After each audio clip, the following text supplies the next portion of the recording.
Honorable members, the prayer. Lord, the God of righteousness and truth, grant to our King, to his government, to members of the Legislative Assembly, and to all in positions of responsibility, the guidance of your Spirit. May they never lead the province wrongly through love of power, desire to please, or unworthy ideas, but laying aside all private interest and prejudice, keep in mind their responsibility to seek to improve the condition of all. Amen. Honorable members, as it is our custom, we pay tribute to members and former members of this assembly who have passed away. Today, it's my pleasure and honor to provide a tribute for former member James Patrick Heron. James was the Progressive Conservative member for Stony Plain from 1986 to 1989.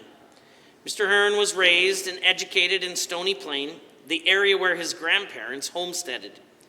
He earned his Bachelor of Commerce and Masters of Business Administration degrees from the University of Alberta in 1970 and 1976. James worked in banking, portfolio management, and venture capital investing. His first foray into public office was the councillor and mayor of the summer village of West Cove from 1979 to 1986. Mr. Heron's dedicated involvement within the community was extensive. He contributed his time and expertise to service of many organizations, to the college, Alberta College Board, Edmonton Northlands, Edmonton Chartered Financial Analyst Society, the Masonic Lodge of Stony Plain, the Scottish Rite, and the Shriners of Northern Alberta, to name just a few. Mr. Heron passed away on November 27, 2023, at the age of 83. In a moment of silent prayer, I ask that you each remember James Heron as you may have known him.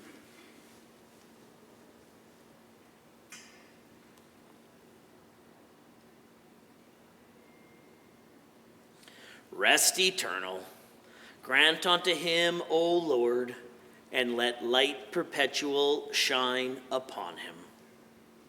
Honorable members, it being the last sitting day of the week, we will now be led in the singing of God Save the King by Becky Lees.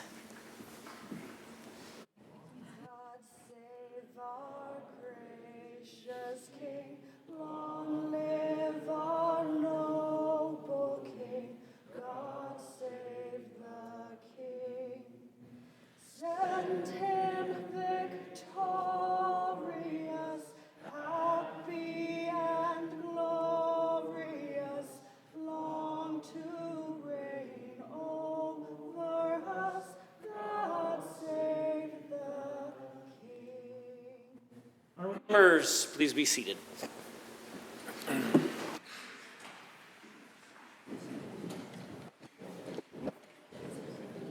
Introduction of visitors.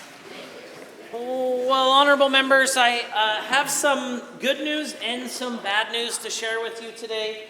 The good news is that one of my very dear friends, the Consul General of the Philippines, has joined us in the Speaker's Gallery today. The bad news is that his term as the Consul General is coming to an end, and he's preparing to head back to the Philippines. Consul General Patron assumed his position in July 1st, 2019, and I had the pleasure of meeting with him soon thereafter. And since then, we've had numerous meetings and occasions of which I always looked forward to. He understood and understands the importance of community. This was obvious when you consider his work and outreach into the local Filipino community and the way in which that community holds him in such high regard. One of my favorite memories with Mr. Zaldi is a day we spent in the fall where we started visiting Dr. Jose Rizal's memorial in Airdrie that commemorates the inspirational Filipino writer and national hero. From there, we warmed up at a local Airdrie donut shop, which was my particular favorite, operated by a Filipino family. And we ended the day in an absolute driving blizzard in downtown Calgary, where we had the opportunity of taking the mace to the Consul General's office and met with the Filipino community. Zaldi Patron, it's been an absolute pleasure working with you and our growing friendship over the past number of years. On behalf of all members of the Assembly, I want to wish you all the best in the next chapter of your career, and while I look forward to meeting the new incoming Consul General, they have incredibly large shoes to fill. Please rise and receive the warm welcome of the Assembly.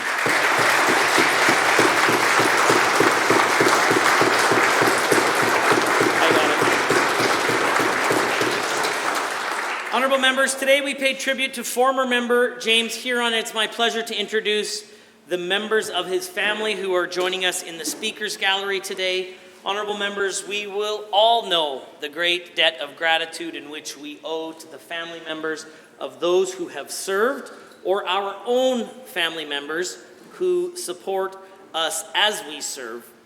So it's my pleasure to welcome Mr. Heron's wife of 55 years, Sharon. He is joined in the gallery by their son, Rob, and his wife, Carolyn, their children, William and Holly Heron. Also in the gallery today is James and Sharon's daughter, Patricia Spink, and her children, Patricia, Caitlin, and Isabel. And unfortunately, Mr. Heron's granddaughter, Brianne Spink, wasn't able to join us, but I know that she's joined us in spirit today. I invite you to all rise and receive the warm welcome of the Assembly.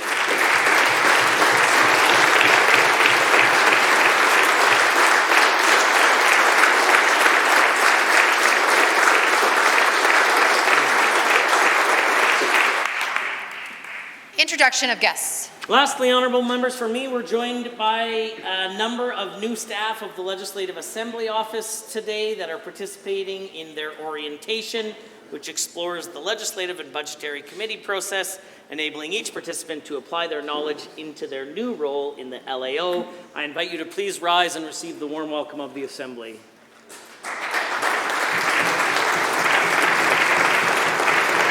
The Honorable the Minister of Children and Family Services has a school group to introduce. Yes, thank you so much, Mr. Speaker. I'd like to introduce to you and through you and to all members of the Assembly some fantastic kids from Stony Plain, from SML Christian Academy.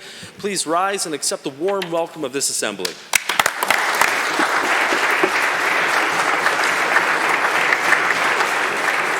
Are there any other schools to be introduced? Perhaps on Member Hoffman's desk? It would be impossible for the Speaker to make such an error like using a name in the Assembly. Entirely impossible. The Honourable Member for Edmonton Ellerslie, on behalf of the member for Edmonton Glenora.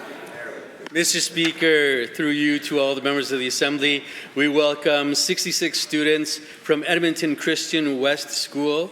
The grade 6 class there, they're accompanied by their teacher, Richard Law. I ask that they please rise and have the warm reception of the House. The Honourable Member for Calgary, Bular McCall. Thank you, Mr. Speaker. I rise to introduce my guests from Calgary, Asim Naveed and his wife, Aisha Asim, and their kid, Farwa Hadi and Afan. Asim is a real estate professional, a community leader, and an excellent event organizer. Please rise and receive the traditional warm welcome of this House. The Honourable Member for Grand Prairie. Well, thank you, Mr. Speaker. Today I rise to introduce you to you and through you, Arandeep Dilion, Ranjip Sharan, Rasham Sindhu, and Arandeep Dilion, business owners in Edmonton, India, and Punjab. And I would ask them to rise, them and their families, and receive the warm welcome of this Assembly. The Honourable Member for Edmonton Highlands Norwood has an introduction. I'd like to introduce Alan Taylor, a constituent of Edmonton Highlands Norwood. Alan is a single father of 2 autistic kids and reports that he's still on a waiting list for FSCD for both of them. Please rise, Alan, and receive the traditional warm welcome of this House. The Honourable the Minister of Transportation and Economic Corridors. Thank you, Mr. Speaker. I rise to introduce to you and through you to the entire Assembly, Candace Sales, who is an amazing organizer in Central Alberta and volunteers on the Innisfil Sylvan Lake United Conservative Party Constituency Association, and I ask her to rise and receive the traditional warm welcome of this Assembly. The Honourable Member for Drayton Valley Devon. Thank you, Mr. Speaker. I rise today to introduce to you and through you my guest and a good friend, Kara Westerland, Vice President of Rural Municipalities of Alberta and Councillor for Brazeau County, along with Kevin Vestra, Rural Municipalities Director and St. Paul County Councillor. I ask them to please rise and receive a warm welcome of this our House and traditional welcome. Are there others? Seeing none, the clerk. Ministerial statements. Member statements. The honourable member for Sherwood Park has a statement to make. Thank you, Mr. Speaker. I grew up in Sherwood Park watching reruns of the popular TV show Happy Days. Richie and Joni Cunningham hanging out at Al's Diner with their pals Potsy, Chachi, Ralph, and the legendary character Arthur the Fonz Fonzarelli. Happy Days was a hit with audience from the start, but by the 5th season, the show had exhausted its core intent and was introducing new ideas that were inconsistent with or extreme exaggeration of its original purpose. The 5th season is when the people running the show had the Fonz jump over a live shark while on water skis, a spectacle that inspired the popular idiom, jumping the shark. It must be difficult to lead a party that so brazenly talks about replacing their leader. Since getting elected, the Premier has prioritized the agenda of a radical activist group of her party membership over the needs and priorities of the majority of Albertans. It seems she will introduce whatever legislation she needs to pass in order to survive her party's leadership review later this year. They know, and she knows, replacing their leader is a tried and tested strategy for keeping Conservatives in power, regardless of the consequences for Albertans. With the introduction last week of Bill 18 by the Premier, I wonder if she, like the Fonz, has just jumped the shark. Whatever the core intent and original purpose of the United Conservative Party was, now in its 5th season, the Premier and the Cabinet of the government have lost the plot and the thread that led them to run for the privilege of sitting in this Assembly. Bill 18 is an attack on voters who choose their local municipal leaders. It's an attack on research universities and academic freedom. It's a threat to nonprofit organizations that receive funding from the federal government. It is a bill of the highest hypocrisy by an incredibly out-of-touch government. With Bill 18, the UCP have just jumped the shark, and these certainly are not happy days for Albertans. The honourable member for Vermilion, Lloydminster Wainwright. Thank you, Mr. Speaker. Our government is working to increase access to primary care across the province to ensure all Albertans can access care that they need where and when they need it. This commitment is achieved through initiatives such as the modernizing Alberta's primary care system, or MAPS, and refocusing our healthcare system to better reflect patient-centered care. We are listening to Albertans, and we are acting on solutions that will support physicians to continue providing world-class healthcare. Recently, our government delivered a groundbreaking announcement that unveiled a new compensation model for our dedicated family physician and rural generalist healthcare teams. I'm thrilled that their essential contributions to our communities and unwavering support to the patients is effectively recognized through a new primary care-focused compensation model. Mr. Speaker, today our government made another announcement that brings us closer to our goal of increasing access to primary care for Albertans. We announced a new program that recognizes and focuses on nurse practitioners. Their unique scope of practice is paramount to our growing province, and we want to ensure that they are fully supported as they continue to provide comprehensive primary care services across Alberta. This new $15 million nurse practitioner primary care program will allow nurse practitioners to receive direct funding to practice comprehensive patient care autonomously in existing primary care clinics or operate their own practices. The program also provides base compensation pay to support practice-related business costs and overhead. Additionally, through a $2 million grant over the next 3 years, the Nurse Practitioner Association of Alberta will help nurse practitioners throughout the application process, recruit nurse practitioners to participate in the program, and offer support as they plan to work independently and in existing practices or set up their own clinic. Mr. Speaker, all current future nurse practitioners. The honourable member for Edmonton Beverly Clairview. Thank you, Mr. Speaker. Sunday, April 28th is the National Day of Mourning. This is a day marked by over 100 countries worldwide. It is a day to gather, to remember, to reflect, and to commemorate Albertans who've died from workplace-related illness or injury. It is also a day to think of those left behind. This year's theme is Safe Work Now, And that theme is a call to action, a call to demand better from all levels of government. Last year in Alberta, there were 165 workers who never returned home. 165 Albertans who got up each day and simply went to work. They worked hard supporting themselves, their families, and their communities. But there were thousands more, Mr. Speaker, who suffered work-related illness or injury. We must remember them and honor them.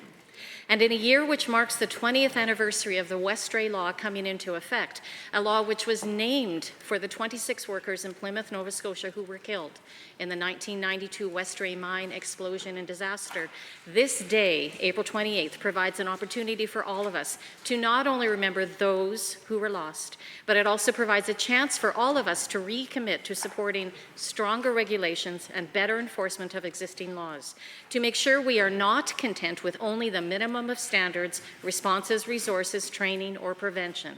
We must do better. One single death is a death too many. Every worker deserves to go to work knowing they will come home safely. On April 28th, of course, we also think about those who were injured on the job. These incidents alter lives, often permanently. We know that so many injuries and occupational illnesses are preventable, and that's why safe workplaces are not a luxury and they are not red tape. They are a fundamental right. We have a collective responsibility to do better for today's workers. We mourn for the dead, fight for the living. The Honourable Member for West Yellowhead. Mr. Speaker, Albertans across the province are still being affected by the reckless electricity policies of the previous NDP government. But the NDP refused to accept responsibility for what they caused. Electricity prices are rising as our power grid suffers rolling outages. Prior to the NDP's coal phase-out, electricity costs were about 3.5 cents a kilowatt hour, but that was not acceptable for the NDP, so they rushed to shut down coal power in Alberta. The speed of this decision did not give industry enough time to backfill the system with reliable and sustainable baseload electricity like natural gas, for instance. This left the market, all of us who consume power, without enough baseload electricity. And renewable substitutes the NDP prefer are not the same. They only provide power some of the time. The NDP's mismanagement of the electricity system has led to an increase in prices for Albertans around 32 cents a kilowatt hour this past summer. Despite paying more, the system is not as reliable as it was before. I know that some members opposite like to say the Harper government was on board with closing down coal. What they fail to mention is that Mr. Harper said that phase-out would be at the end of life for the coal plants. The NDP accelerated the early retirement of the 6 youngest coal units in Alberta. Make no mistake, Mr. Speaker, this boondoggle is an NDP legacy project that has created a less reliable, more expensive electricity system for Albertans. The NDP scream and shout, "You've had 5 years, just fix it." Well, Mr. Speaker, that's exactly what we're doing. What we are not doing is rushing a coal phase-out and costing Albertans $2 billion like the NDP. We are not breaking contracts, defaming and suing companies and burdening Albertans with tens of millions of dollars of legal costs like the NDP. And we are not allowing renewables to build irresponsibly, leaving rural Albertans with astronomical transmission and distribution fees like the NDP. On this side of the House, we are taking steps to improve Alberta's energy grid, lower costs for consumers, and ensure we don't have rolling blackouts on cold winter nights. On that side of the House, they should just apologize. Thank you, Mr. Speaker.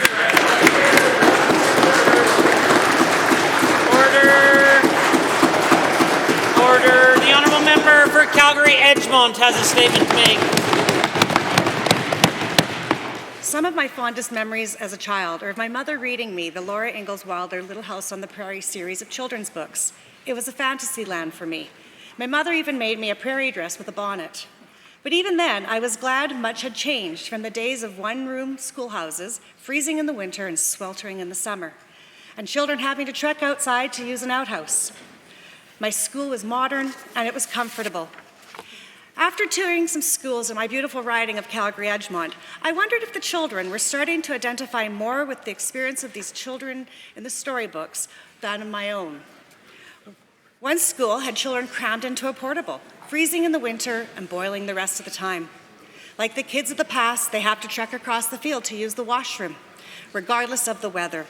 Even in the schools themselves, classrooms are overcrowded and teachers are often alone, teaching a wide range of learning levels. I saw staff rooms, theater stages, learning commons, all converted into classrooms. Why is the government refusing to invest in our kids, in our province's next generation of our leaders, our builders, our doctors, and our teachers? The possibilities for them should be endless, but this government is holding them back, restricting their growth instead of helping them to succeed.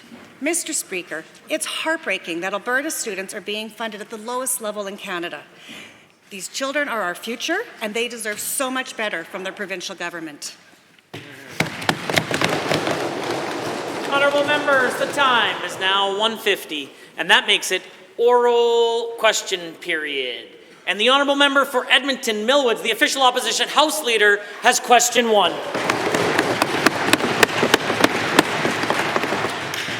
We will abide by the decision of the court, and we will make whatever documents available that the court requires. Mr. Speaker, that was what the Premier promised last week in this House, except now she's broken that promise. Her government is now appealing the decision to finally share the truth and the records about the UCP's plot to strip mine the Rocky Mountains.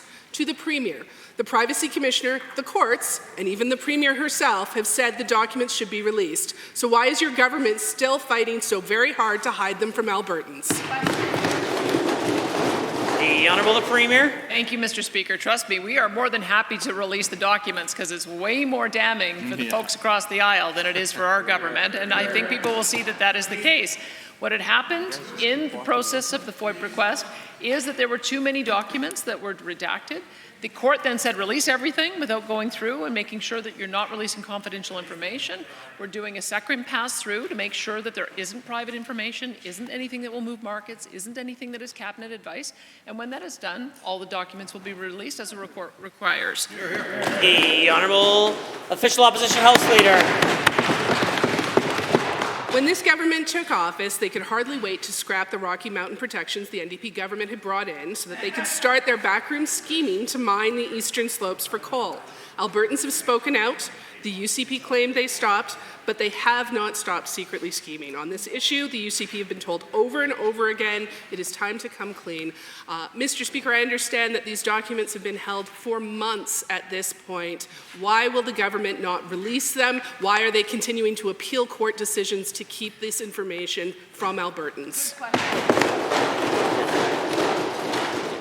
Just prior to the Premier, and I'm happy to have the Minister of Justice or the Premier comment or otherwise. The question that you're asking is specifically about an appeal that is before the courts. There is the principle of sub judice that the Assembly should adhere to. Of course, the Speaker never wants to be the barrier to the Premier or anyone answering a question, but I'll defer to the Minister of Justice or the Premier with respect to the process that's currently underway in the courts. That's fine. The Honourable the Premier then.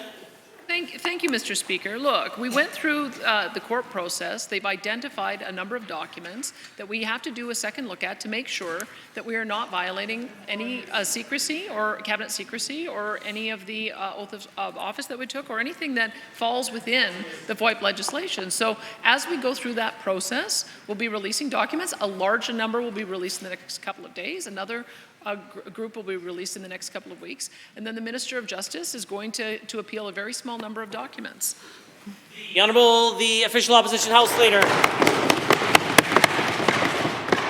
The campaign against the UCP's plan to coal mine near sensitive headwaters has been opposed by rural and urban voters, country music stars, but now it's local ranchers who have been fighting for these documents, and the ranchers should be focused on calving, preparing for another dry season, but instead they have been distracted by this government breaking their word, dragging them back through a legal fight, redacting random amounts of information and taking extremely long times to do it. Will you do the right thing and release all the documents? The Honourable the Premier. Thank you, Mr. Speaker. Yes, we will release all the documents the court requires. We have to go through and do our due diligence, but it's pretty rich that the members opposite are trying to pretend that they didn't start this whole process. Yeah. We're continuing to clean up based on decisions they made in 2016 to invite coal companies in. It's right in their documents. It's right in letters from their former ministers. So they should be the ones apologizing to the ranchers for starting this process.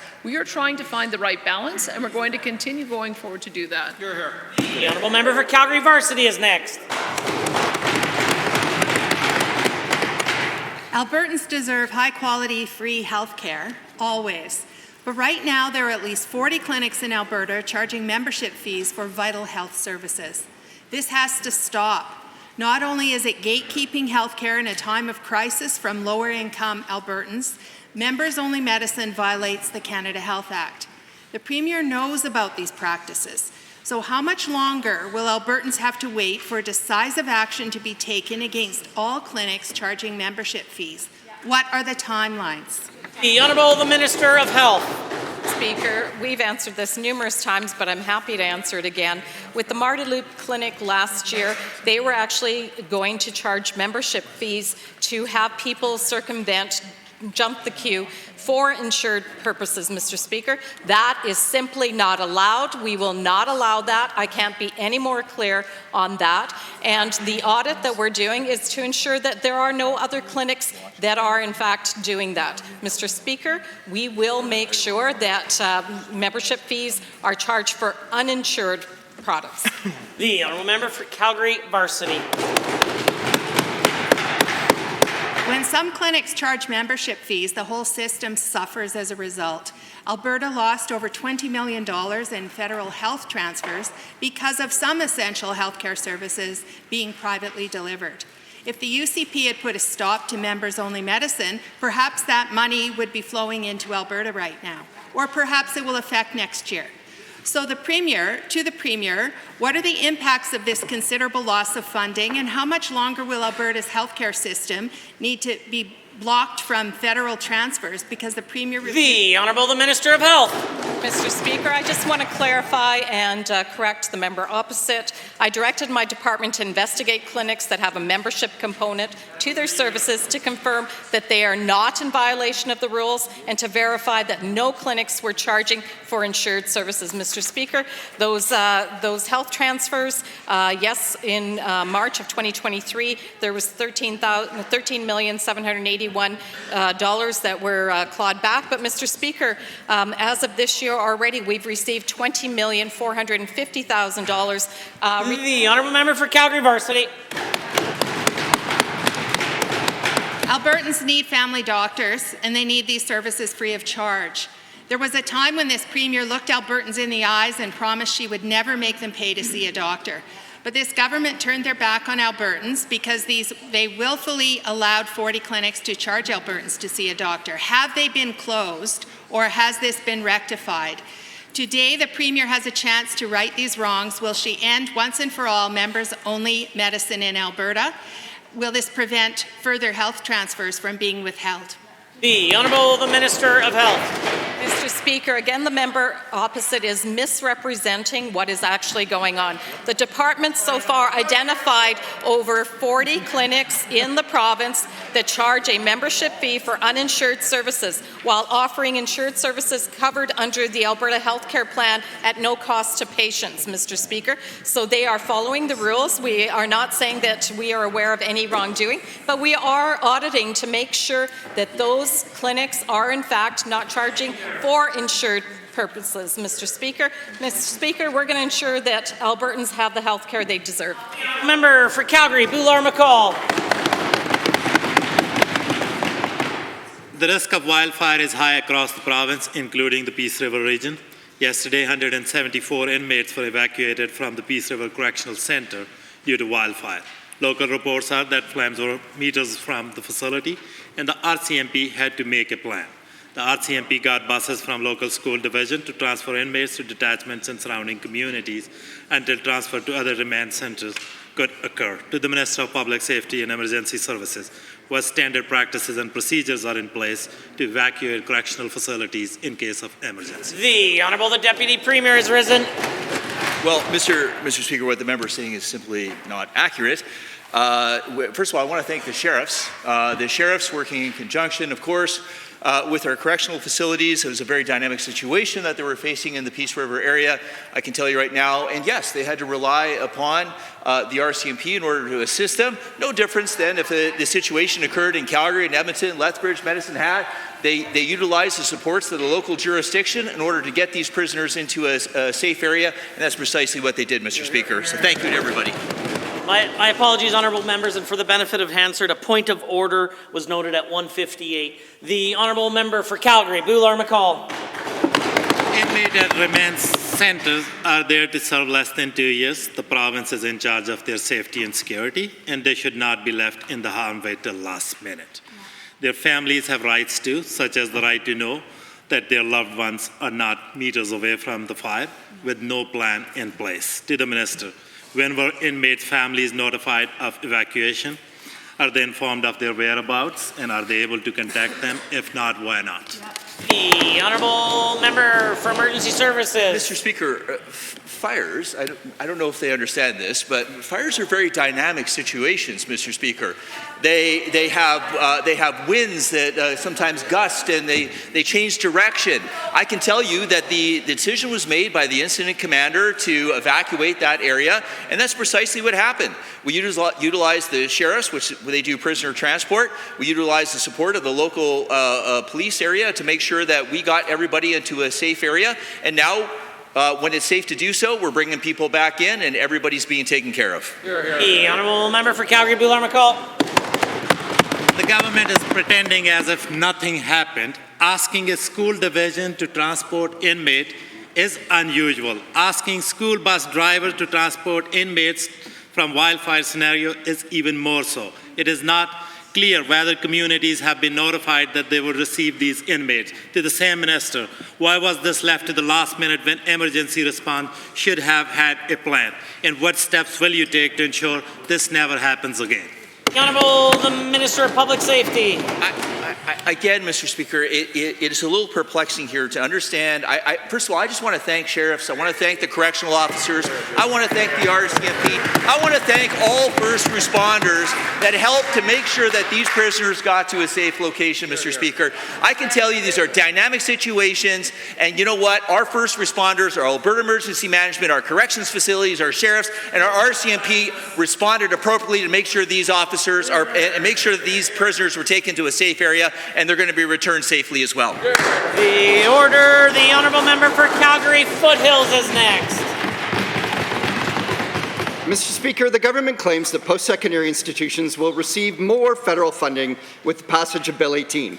This bill is based on legislation from Quebec in the 1960s. I did some digging. It appears that in 1962, McGill University did see additional funds from the federal government after Quebec and Ottawa agreed funding would be funneled through the province. But this was because the province had previously requested federal funding to post-secondaries be withheld. That is not the current case in Alberta. To the Minister, what evidence is there to suggest federal funding will increase with the passage of Bill 18? The Honourable the Minister of Advanced Education. Mr. Speaker, engagement with post-secondary institutes is a central component of implementing the Provincial Priorities Act. And this week, I sat down with the Vice President of Research and Innovation at the University of Calgary to discuss shared priorities. We agreed that Bill 18 can be used to leverage funding for the priorities of Albertans, including the Canadian Net Zero Energy Solutions, or CANSES, great research being done at the University of Alberta.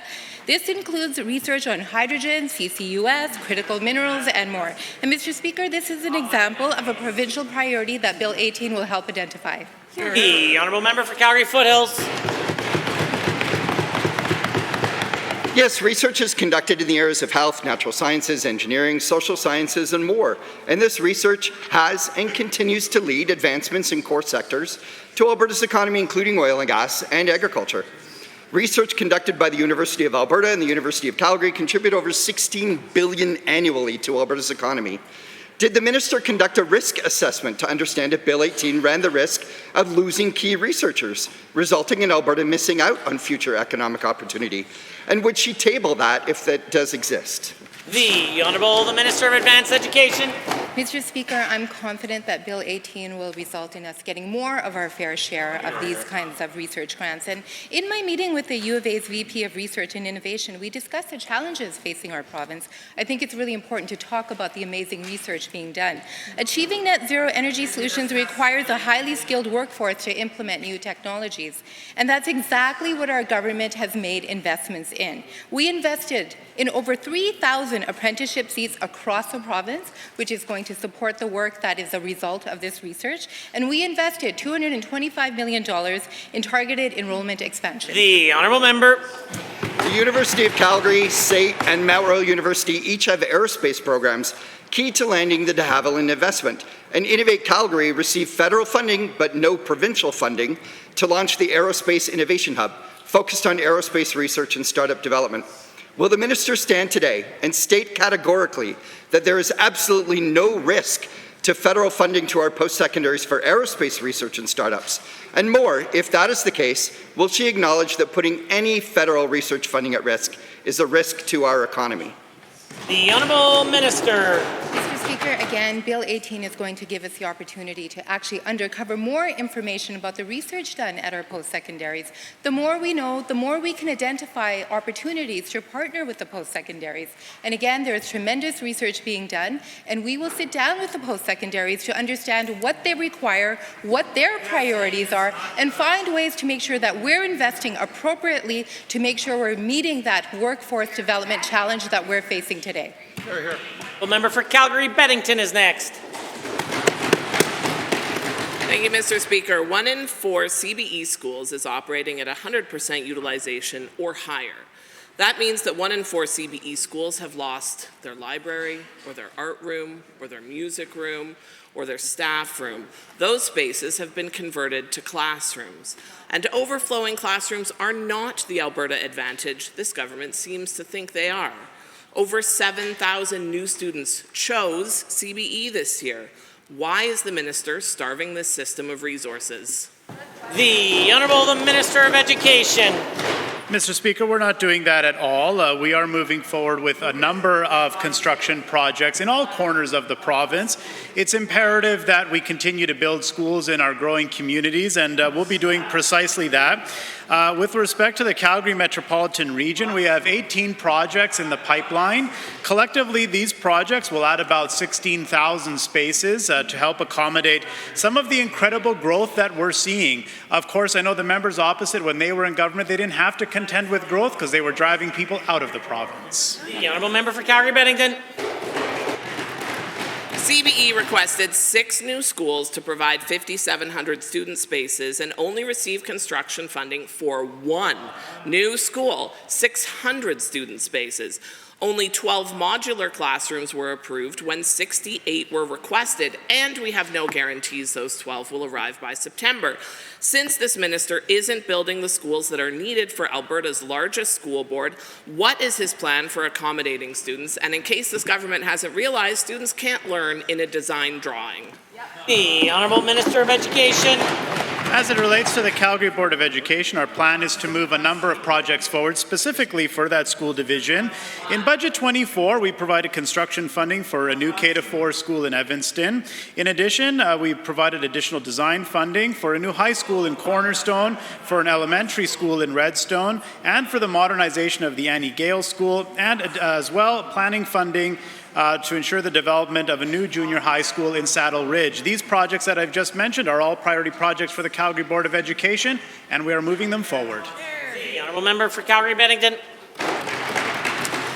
In September last year, CBE had 25 schools in overflow. By March, they were at 33 schools in overflow. Enrollment in CBE has grown by over 15,000 students over the last 3 years. Even if every single school on CBE's 3-year capital request is built, not just planned, built, CBE system utilization will still be at 97% in just 4 years. What is this minister's plan to provide immediate classroom space for the thousands of Calgary families who are choosing public education? The Honourable Minister. Mr. Speaker, our plan very simply is to move forward quickly on building additional schools in growing communities across the province. Budget 24 moves 19 projects to full construction. It's the highest level in over the last 7 years. And I know the members opposite are quite frustrated. They didn't have to experience these challenges, Mr. Speaker. When they were in government, they drove investment out of the province. They told people to move to BC. They drove people away from Alberta. Under our government, people are flocking here once again, and we'll get them the schools they need. The honourable member for Athabasca Barhead Westlock. Thank you, Mr. Speaker. Earlier this week, Alberta's government announced that Imperial Oil has qualified for Alberta's agri-processing investment tax credit program by building Canada's largest renewable diesel facility at its Strathcona refinery. This tax credit program is designed to attract large-scale investment in value-added manufacturing, including cutting-edge bioprocessing projects. Can the Minister of Agriculture and Irrigation please tell us how the Government of Alberta's support for Imperial's facility will benefit Albertans, our producers, and our province?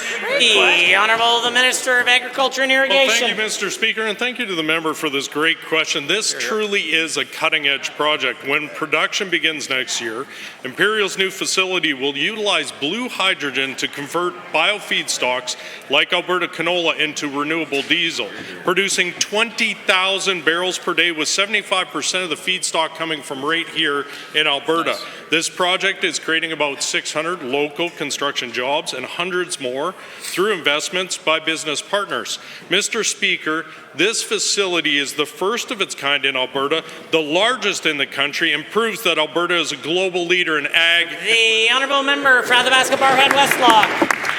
Thank you, Mr. Speaker, and to the Minister for that answer. Given that the agri-processing tax credit was released last spring with the goal of attracting large-scale investment to the province, and given that the program builds on other competitive tax advantages that encourage corporations like Imperial to invest in our province, creating jobs and making an economic impact, can the same minister give Albertans an update on how successful the program has been?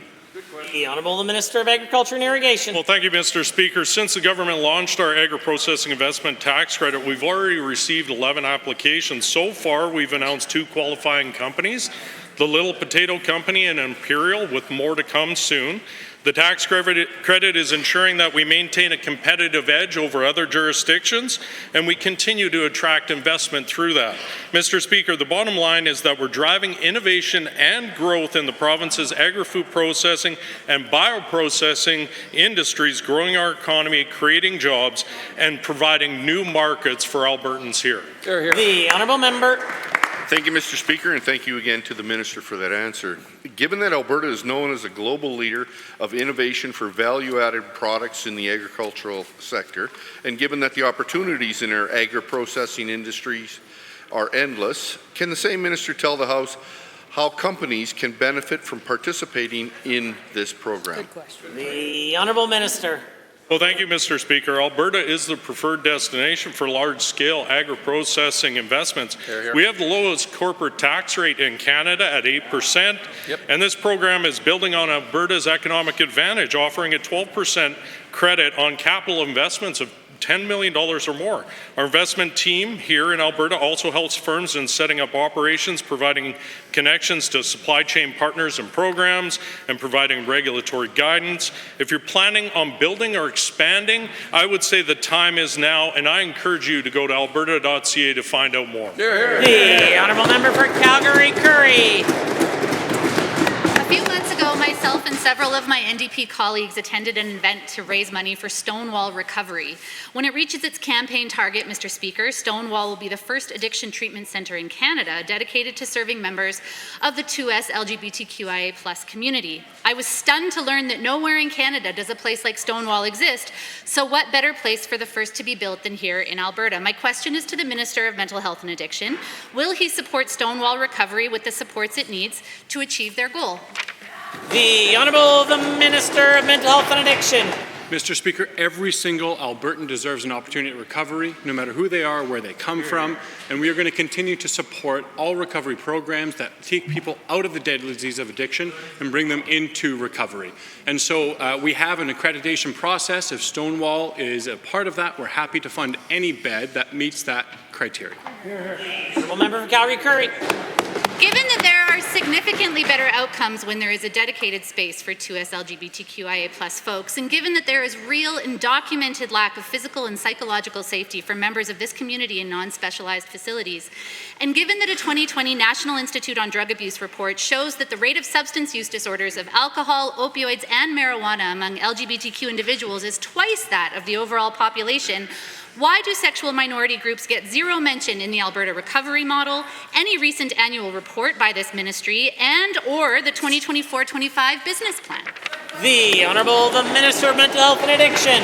Mr. Speaker, no matter who you are, we want to make sure you get access to supports. And so the support that we put through our business plan, that we fund beds, are for every Albertan. There are numerous beds and locations across the province for access to people of every community. We fund Simon House in over $2 million that treats specifically treatment around people from different communities. We know that we need to be an inclusive and open place when it comes to treatment, so we will continue to support, no matter who you are or where you come from, the path to recovery. The order, the Honourable Member. Given that Stonewall Recovery has been around for more than 2 years, and given that the government will pay in excess of $500 million in capital output to build 11 of their new recovery communities with an operating budget of $3 million or more each year for each community, and given that this government has proclaimed itself to be the national, nay, international leaders in the delivery of recovery-oriented systems of care, Mr. Speaker, my question to the Minister is this: when will Alberta open Canada's first 2S LGBTQIA+ treatment centre? If not now, then when? If not here, then where? Yes. The order, the Honourable Minister. Mr. Speaker, the 11 recovery communities we're building do not belong to this government in any important sense. They belong to Albertans and the families and those individuals who struggle with addiction. Without access to those spaces, there would be Albertans that would die otherwise because of their addiction. We're building in partnership with First Nations, making sure it's culturally appropriate. We're building in partnership with communities to make sure no matter who you are, where you come from, if you're somebody from that community that needs access, these 11 recovery communities, they belong to you as well as every other Albertan who's struggling. Order, the Honourable Member for Edmonton, Highlands, Norwood. I'm a proud social studies teacher, and I think it's time for a quick history lesson on this UCP government's attacks on teachers and their pensions. So in 2019, with no mandate, no consultation, the UCP forced over 80,000 current and retired teachers to move their pensions from the highly regarded Alberta Teachers Retirement Fund to AIMCO. And despite a lot of pushback from Albertans, the UCP stormed ahead. And now, in 2024, teachers are experiencing exactly what they feared. AIMCO is dropping the ball and falling short of its benchmarks. Alberta teachers deserve so much better. What does the Premier have to say to them? The Honourable the Minister of Finance, the President of Treasury Board. Mr. Speaker, nothing could be further than the truth. As I already answered this week, it is true that AIMCO was beneath their benchmark. They were at 6.9% over the past year. The benchmark was 8.7 in the total for the total fund return.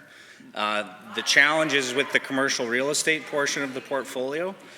Challenges are happening across the country. I would point to the Ontario Teachers Pension Plan that had 1.9% return in 2023. AIMCO is doing a good job. They have seen their contribution rates decrease since AIMCO took over. The Honourable Member for Edmonton Highlands, Norwood. And as teachers watch their well-earned pension funds with worry, the UCP doubled down on their support of AIMCO's mismanagement, with the former MLA for Grand Prairie Wapiti just last year sharing his support for AIMCO and saying that we were fear-mongering, and the MLA for Taber-Warner just last month shared that he was inundated by calls from teachers and constituents who were, quote, very, very angry and upset about his government's attacks on their pensions. So will anyone on that side of the House stand up and apologize to hardworking Alberta teachers for putting their retirement security at risk? The Honourable the Minister of Finance. Mr. Speaker, the opposition should apologize for the information that they're spewing in this House. Absolutely ridiculous. Alberta's teachers that we care about greatly have fully defined benefit pensions. They're not at risk. They're fully funded. I don't know why we would want to put down and cause Albertans concern over AIMCO generally. We should all want them to do better. They're accountable to us in this chamber. They're accountable to me. We strive to be better. They're doing a good job. Hey, honourable member for Edmonton Islands Norwood. And that, like all Albertans, teachers are dealing with inflation, out of control utility and food costs, skyrocketing mortgages and rents, and now not only do they have to stress about their teachers' pensions, they're also incredibly worried about the UCP's plans to take Alberta out of the Canada Pension Plan. The data shows that CPP has consistently earned better returns than AIMCO. So why would the UCP even go down this risky path? They need to scrap their plan and listen to the many Albertans who are saying loudly to the UCP, hands off our CPP. Order. The Honourable Minister of Finance. Mr. Speaker, no, the theater in here is pretty impressive, but I would just say we're committed. We're committed to having an idea out in the public sphere that came to us from the Fair Deal panel, I would remind this House, that we should go forward and see if there's a benefit for all Albertans. Order. The Honourable Minister of Finance. To see if this idea could benefit all Albertans, working Albertans and those that are currently receiving CPP. That's why we brought forward the Alberta Pension Protection Act in the fall, to ensure that all Albertans knew that any government, ours or a future government, would need a referendum to move forward with the idea. Honourable member for Lacombe-Panoka. Thank you, Mr. Speaker. Manufacturing is an important part of Alberta's economy and is heavily dependent on machinists and computer numerical controllers, or CNC operators. They're essential to all of Alberta's rural primary sector industries, including agriculture, forestry, mining, and oil and gas. Given that Alberta's budget allocates $100 million for apprenticeship programs to fill this need, to the Minister of Advanced Education, how many machinist programs do we have in Alberta, and how many students are we graduating every year? The Honourable Minister of Advanced Education has risen. Thank you to the Honourable Member for the great question. Under the Skilled Trades and Apprenticeship Education Act, machinist is a designated trade with apprenticeship programs currently offered at SAIT and NAIT.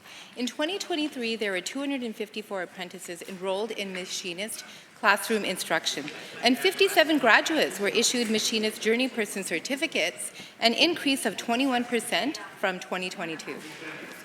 The Honourable Member for Lacombe-Panoka.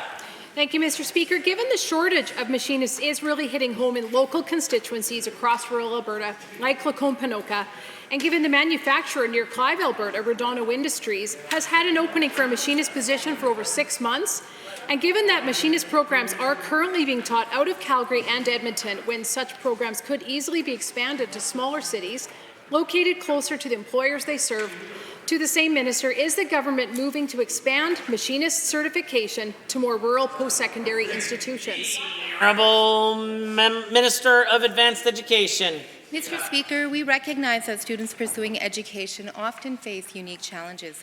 That's why we're investing an additional $24 million per year over 3 years to create more apprenticeship seats at post-secondary institutions across the province, including those located in rural communities, helping more students learn closer to home. Advanced Education works closely with all of our partners to forecast demands within different regions of Alberta, and we will continue to implement the processes we have in place for institutions that wish to introduce new apprenticeship programming. The Honourable Member for Lacombe-Panoka. Thank you, Mr. Speaker, and through you to the Minister.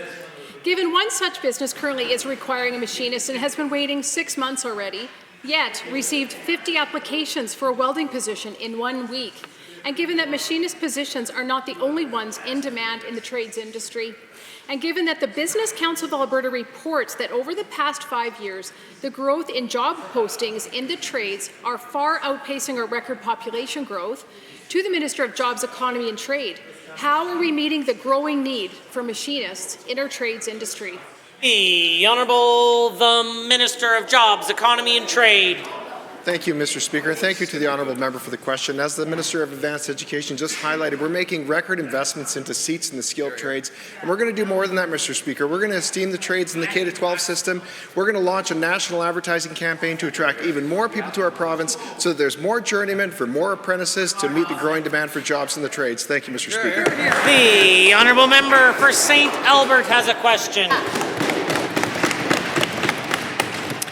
In the spring, we wear ribbons and buttons to mark brain injury, epilepsy, autism, and cerebral palsy awareness months. In the fall, we wear T-shirts to highlight National Accessibility, Disability, Employment, Down Syndrome, and Spinal Cord Awareness Month. Disabled Albertans and their allies are not looking for awareness, they're looking for action. Alberta does not have accessibility legislation, and so we have not begun our journey to barrier-free. When will this government make accessibility legislation a priority? The Honourable the Minister of Seniors, Community and Social Services. Well, Mr. Speaker, helping Albertans who face disabilities is a top priority for this government. That's why we invest almost $3 billion across all of our disability programs a year through my department. Mr. Speaker, we're going to continue to do that important work. In regards to disability legislation, as I told the honourable member during estimates, I have instructed the department to begin a consultation process of what legislation may look like. We'll go out and have a conversation across the province, and then we'll come back and we'll make some determinations going forward, and I do anticipate that we will see legislation then come forward inside this House once we've done that work. The honourable member for St. Albert. Given accessibility legislation is the framework we need to be able to identify, remove, and prevent barriers, it's alarming that the only mention was buried in a disability advocate business plan. We saw nothing in the recent budget, nothing in the minister's annual report, no goals, no plans, no investment. Given accessibility legislation applies to the built environment, information and communication technology, procurement, design, and the delivery of programs, as well as transportation, would the minister please share more detailed plans that this government has for creating and introducing accessibility legislation? The Honourable the Minister of Seniors, Community and Social Services. Well, Mr. Speaker, as I said, we'll be working with those who face disabilities across our province, the industry that works with them. Recently, the Premier and I met with Mr. Rick Hansen, for example, to have a conversation about what accessibility legislation could look like in our province, Mr. Speaker. Again, I've instructed the department to begin a broad consultation process to make sure that we get that right. We will see what comes back. I hope that the honourable member participates in that process. We'll take that information, Mr. Speaker, and then we'll have more to say to the House once we receive it. I would love to participate. Given the government's own advice-giving bodies, the Premier's Council and the Status of People with Disabilities, the Disability Advocate, have been clear for years provincial accessibility legislation is needed. And given that without this legislation and framework, we as a province will continue to make investments into things like housing, education, even apprenticeship opportunities, without any plans for people with disabilities or metrics to know if we're actually removing any barriers. So to the Minister, without accessibility legislation right now, how is it that you report on the progress of creating equity for disabled Albertans? The Honourable the Minister of Seniors, Community and Social Services. Well, again, Mr. Speaker, we have many other programs already where we work with the disabled across the province, spending almost $3 billion actually of Alberta's taxpayer money on this important issue through my department each and every year, Mr. Speaker. We will continue to do that. We also, of course, work with the Disability Advocate. I know, Mr. Speaker, I've made sure the Disability Advocate has made themselves available to that member, for example, to be able to talk about some of the work that we're doing. Mr. Speaker, we are working on accessibility legislation. We are starting with consultation to make sure that we get it right. I will see what comes back, Mr. Speaker. I will take that advice and I will provide some advice to Cabinet once it comes. The Honourable Member for Red Deer South has risen. Thank you, Mr. Speaker. Some do not want the Mayor of Calgary. There was a petition to remove her. But Mr. Speaker, Alberta's Recall Act has a very bad loophole. The number of signatures required under this law was over 500,000 Calgarians. Mr. Speaker, that is silly. That is more than the total number of Calgarians who voted in the whole election. To the Minister, what will be done to fix this very bad loophole? The Honourable the Minister of Justice.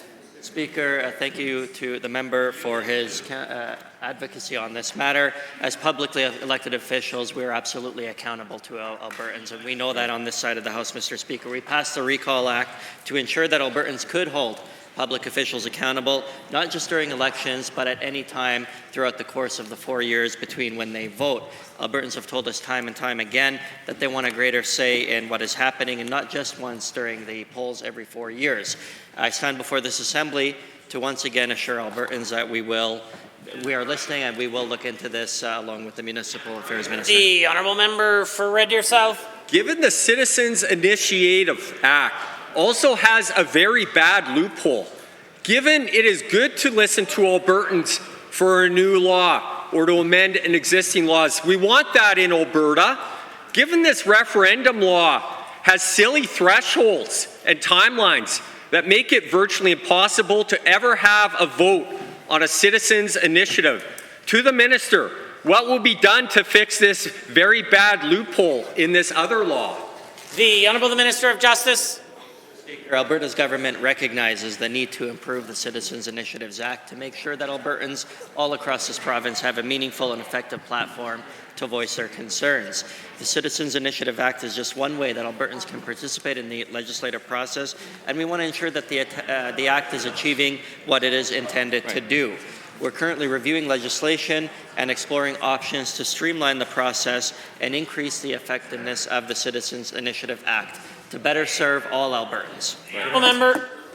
Given Albertans do not like laws that pretend to provide checks and balances and then have loopholes which result in the law being a pretend law, given this makes Albertans cynical, it hurts trust. Given we want checks and balances, accountability is very good, Mr. Speaker. It builds trust. To the Minister, how will fixing recall and referendum loopholes build trust in checks and balances? Honourable the Minister of Justice. Thank you again, Mr. Speaker. As the member rightly noted, things like the Emergencies Act, for example, are just one example of how the NDP Liberal Coalition continue to support unconstitutional practices. There are many instances of intrusion into our provincial jurisdiction. Order, order, order, order. The Honourable Minister is entitled to answer the question, and I should be able to hear it. The Minister. Mr. Speaker, there are many other instances of intrusion into our provincial jurisdiction that this ministry has been working hard to push against Ottawa and push them back, and we've indeed been winning left, right, and centre, Mr. Speaker. While the bosses of the NDP continue to play fast and loose with the Constitution on this side of the House, we stand for and with Albertans. The Honourable Member for Edmonton Ellerslie. After 5 years of UCP government, their legacy is clear. Brownouts, blackouts, grid alerts, and the highest electricity bills in the country. Under the Minister of Utilities and Affordability, Albertans are still paying more than double what they were under the NDP government in 2018. Will the Minister admit that his government's partisan rhetoric has done nothing but mean that Albertans are still paying more to turn on the lights, and the government can't even keep the lights on? The Honourable the Minister of Affordability and Utilities. Thank you, Mr. Speaker. We're doing the work the NDP failed to do when they got off coal. They didn't design a market that could handle renewables, and that's why we have the brownouts and problems that we have today. We're doing the most transformational work within our electricity grid that's been seen in over 25 years. We're doing the work. We started inquiries. We're working with all of our stakeholders. We're getting endorsements from the Rural Municipalities Association, the Alberta Municipality Association, and all stakeholders because of the work that we're doing to get it right. The Honourable Member for Edmonton Ellerslie. Given that this government is full of excuses when it comes to its failures that resulted in unaffordability, brownouts, blackouts, and grid alerts, given that 40,000 Albertans experienced a blackout on one of the lowest demand days of the year with the temperature in the 20s, and given that one of those excuses came from the Premier who claimed that the sun doesn't shine when it's cold, will the Minister apologize to the 40,000 Albertans his government left in the dark? People can't light their houses with UCP excuses. The Honourable Minister of Affordability and Utilities. Thank you, Mr. Speaker. We're going to fix what the NDP broke. They put a system that made it as volatile as the weather. So when the wind didn't show up on that day, and it didn't, we were 900 megawatts short. That's what caused those brownouts. We're thankful that we have dispatchable baseload power that came online and got people back to their normal course of work. We are working to fix the market. We are working to fix supply. We are fixing all the mess that the NDP left, and Albertans are still paying for over $2 billion cost of the NDP. We're paying that $100 million a year and more. Honourable member for Edmonton Ellerslie.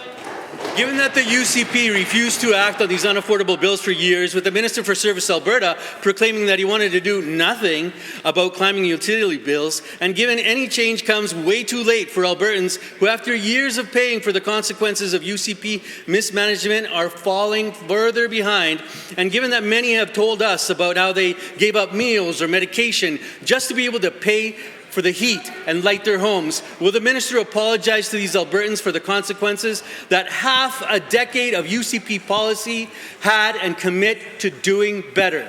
The Honourable the Minister. I think every Albertan would agree with me that we're sorry that the NDP ever won back in 2015. They created a horrible mess.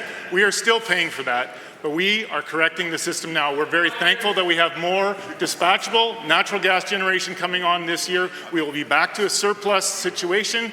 That is why prices are down below 10 cents a kilowatt hour, but that's not only where we're stopping. We are correcting local access fees, we are correcting the RRO, we are correcting our market, and we are going to make the system better, more reliable, and more affordable for all Albertans. The Honourable Member for Calgary-Falconridge has a question to ask. Mr. Speaker, EHS has reported that there is now at least one case of measles identified in the province as a result of travel. This government should be ensuring that access to vaccinations is easy, accessible and well advertised, and that Albertans are reassured from everyone in this government that vaccines are safe. Public health clinics take too long and pharmacies can only distribute private supplies, which are often limited in number and clients have to pay for them. With the current outbreak, what is the minister doing to get Albertans the vaccines they need to protect themselves and their children? The Honourable the Minister of Health has the call. Thank you, Mr. Speaker, and it is a very important question that's been asked. In fact, Mr. Speaker, we do know that there was one child that has measles currently that was exposed and contracted it as a result of international travel outside of the country. Mr. Speaker, AHS is making sure that anyone who was exposed through public health, making sure if they have been exposed, that they are able to, in fact, have access to the care that they need. Mr. Speaker, we are making sure that Albertans have access to vaccines if they... The Honourable Member for Calgary-Falconridge. Given that many Albertans cannot book an appointment to get vaccinated in a timely manner, and given that the government interfered in public health's job to inform Albertans and ordered our public health experts to remove scientifically sound information about safe and effective vaccines from public health campaigns, and given that vaccines are the most proactive way to prevent long-term, costly healthcare nightmares, what is the minister doing to properly react to this and any other outbreaks that require vaccines? The Honourable the Minister of Health. Thank you, Mr. Speaker. Again, nothing could be further from the truth because, in fact, Mr. Speaker, we are getting the information out to the public as well as to parents to inform them, particularly if they're traveling, to make sure that their immunization for their children is up to date, Mr. Speaker. Parents and children who have not yet received the MMRI vaccine should do so, Mr. Speaker. They can go to their physician, they can go to a clinic, they can also go to a pharmacy, Mr. Speaker. We've also increased the amount of effort that's going into this through a measles. The Honourable Member for Calgary-Falconridge. Given that this government will prioritize anything over giving Albertans the information that they need and deserve concerning their health, vaccinations, and its benefits, and given that the Premier has been skeptical about certain life-saving vaccinations in the past, will this government admit their scare tactics around vaccines have hurt Albertans instead of doing their job to promote vaccines that saves life, especially of children? The Honourable the Minister of Health. Mr. Speaker, again, nothing could be more further from the truth. In fact, Mr. Speaker, as a result of this case, an immunization clinic, an additional one, has been stood up in Edmonton to provide the MMR vaccine that anyone can access. Mr. Speaker, that information on immunization continues to be available. We have spent more this year than we have had previously on making sure that information gets out to the public, including making sure that we have caught up students through our school programs. Mr. Speaker, we continue to prioritize this with Albertans. The honourable member for Grand Prairie. Well, thank you, Mr. Speaker. Just last month, the Honourable Premier and the Minister of Energy and Minerals had the incredible opportunity of visiting Houston, Texas, in order to attend the renowned CERAWeek Energy Conference. While there, they met with international energy leaders and promoted Alberta's key role in ensuring North American energy security. Could the Minister of Energy and Minerals please tell the House how we are planning to leverage Alberta's position as an international energy powerhouse to enrich the strong partnerships we have with the energy industry in Texas? The Honourable the Minister of Energy and Minerals.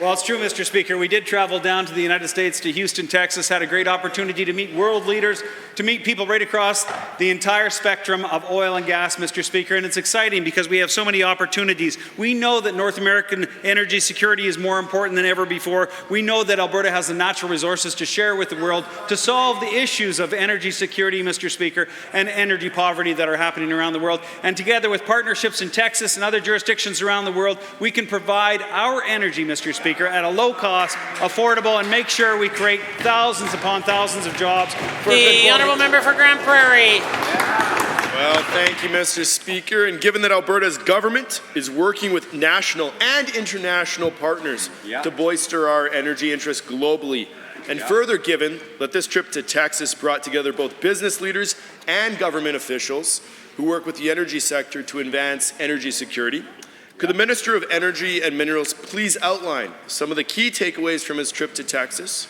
one of our strongest energy trade partners, which could benefit everyday Albertans? The Honourable the Minister.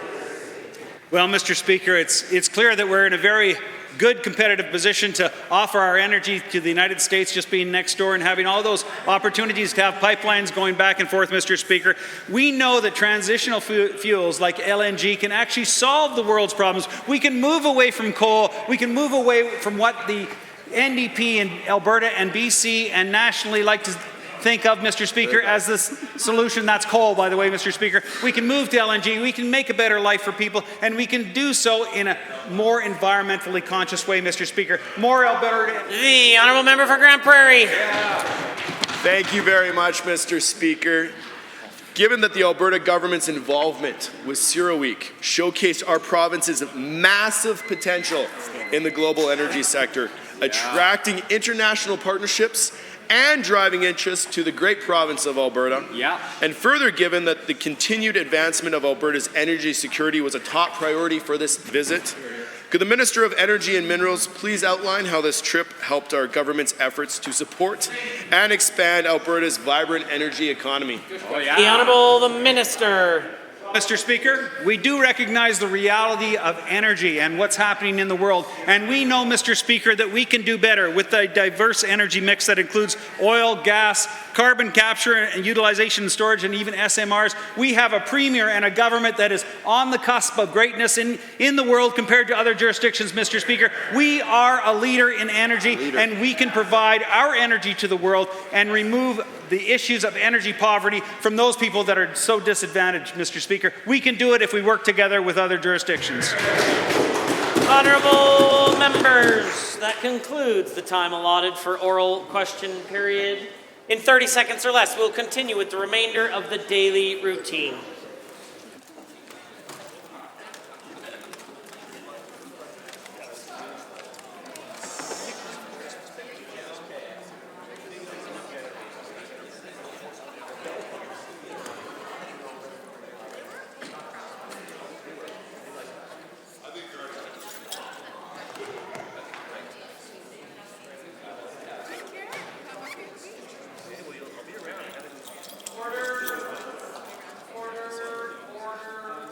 The honourable member for Calgary-Buffalo has a statement to make. CKUA isn't just another radio station. It's an indispensable lifeline, particularly for rural Albertans who make up a significant 1/3 of its dedicated audience. And it's important to acknowledge, keeping CKUA operational isn't cheap. It demands substantial funding. Yet, what does this government offer? A mere $57,000 a year. While they may boast about contributions made over a decade ago by a different political party, they conveniently ignore the stark reality. CKUA's future is at stake. They'd rather play politics, jeopardizing the very essence of Alberta's cultural landscape, especially for rural Albertans, who, just like their urban counterparts, rely on CKUA for more than just entertainment. It's their connection to the wider world. Its presence reverberates throughout Alberta and isn't just background noise, but a trusted companion in people's daily lives. Listeners know the hosts by name and voice, laughing at the inside jokes, celebrating those who get new opportunities, mourning the loss when someone passes away. Bill, John, Monica, David, we miss you. Many people grew up listening to CKUA's children, tuning in until they had kids of their own who are also being raised on local Alberta talent and music through CKUA. It builds a community right across the province. One listener told me that CKUA was always on throughout her childhood, keeping her company as she moved out of the parents' house, even connecting her to home once she moved out of the province. And when she couldn't stop missing our beloved Alberta, wide-cut countries, Alison Brock made her cry and laugh and feel just a little less homesick. We simply cannot afford to sit idly by while CKUA's future hangs in the balance. It's time for this government to step up and ensure CKUA remains a steadfast pillar in our community and cultural identity. Thank you. Presenting reports by standing and special committees. Presenting petitions. Notices of motions. Introduction of bills. The Honourable the Government House Leader. Indeed, Mr. Speaker, thank you for recognizing me. As I rise on behalf of my colleague, the Minister of Municipal Affairs, I request leave to introduce Bill 20, the Municipal Affairs Statutes Amendment Act 2024. This legislation seeks to modify two key pieces of legislation for Alberta municipalities, the Municipal Government Act and the Local Authorities Elections Act. In addition to making some changes that will help to have more homes built in Alberta, these amendments increase the transparency and accountability of both local governments and local elections. They will also modify provincial oversight of municipalities to strengthen Cabinet's ability, if absolutely necessary, to address situations where municipal decisions are not aligning with public interest. Finally, there are also several administrative amendments that eliminate redundancies and clarify the legislation. Mr. Speaker, municipalities are key partners in growing Alberta. We believe these changes will improve how municipalities operate, how elections are run, and how we can build Alberta together. With that, Mr. Speaker, I hereby move first reading of Bill 20, the Municipal Affairs Statutes Amendment Act 2024. Members, the Honourable the Government House Leader has moved first reading of Bill 20, Municipal Affairs Statutes Amendment Act 2024 on behalf of the Minister of Municipal Affairs. All those in favour of the motion for first reading, please say aye. Aye. Any opposed, please say no. In my opinion, the ayes have it. The motion is carried and so ordered. Bill 20, Municipal Affairs Statutes Amendment Act 2024 is now read a first time. Tabling returns and reports. The Honourable Member for Edmonton-McClung has a tabling or two. Thank you, Mr. Speaker. In debate yesterday, I mentioned information contained in a Town and Country article chronicling Danny Hooper, who set an example of Alberta business integrity by refusing to seek bankruptcy, opting instead to pay back his creditors in whole. And I invited Craig Christensen to follow Danny's proud example of entrepreneurship, something we expect in Alberta. And secondly, Mr. Speaker, I table 5 copies of a op-ed this morning at Edmonton Journal. It was by Fionnuala Brown, and it is titled Alberta's Bill 18 Spells the End of Academic Freedom. The Honourable Member for Cypress, Medicine Hat. Thank you, Mr. Speaker. I rise with 3 tablings today. I rise to table the 5 requisite copies of the Milch Cow cartoon from December 15, 1915, showcasing Eastern Canada's history of driving their ambition over Albertans and our industry, as mentioned in my Bill 18 speech yesterday. Second is a National Post article showcasing half of Canadians have negative thoughts and feelings on the federal budget. And third is a Prairie Post article on empowering Alberta's youth with dual credit opportunities, targeting at high school students filling into the trades. Member for Calgary Varsity. Thank you. I rise today with 3 tablings. I have 5 copies each of a Marda Loop Clinic showing that the Marda Loop Clinic is still charging patients for insured services. And along with that, I have 5 copies of the physicians, the CPSA standard of practice for longitudinal care, and 5 copies of the Alberta Healthcare Insurance Plan fee code for one of the items that is listed as an uninsured service but is not. there others? I'm sorry, are you rising for a tabling or otherwise? Are we okay? Are we okay here? All right. Do you have another one, or they're right behind you? It's okay. The clerk, please. Tablings to the clerk, deferred divisions. Honourable members, that brings us to points of order. And at 1:58, the official opposition House Leader rose on a point of order. Thank you very much, Mr. Speaker. At approximately that time, the MLA for Calgary Varsity was in question period asking the Minister of Health about the fact that there are at least 40 clinics in Alberta charging membership fees for vital health services. Thanks. And Alberta has lost over $20 million in federal health transfers because of this members-only medicine. And in response, the Minister of Health said, and I believe my quote is accurate, but I do not have the benefit of the blues, the member opposite is misrepresenting. That is absolutely not the case, but not only is that not true, it is in fact unparliamentary to make an accusation of that nature. Under 23 HI and J, but also previous rulings of this House, including on December 13th, 2022. I believe this is a point of order, and I would ask that the Minister of Health apologize and withdraw. The Government House Leader. Thank you, Mr. Speaker. I'm pleased to rise and oppose this. I do not agree that this is a point of order. I think that this is a matter of debate. I was listening quite intently to the question being posed by the member from Calgary Varsity, and my unofficial records say that the member said the following, quote, "This government turned their back on Albertans. They willfully allowed 40 clinics to charge Albertans to see a doctor." Now, Mr. Speaker, end quote.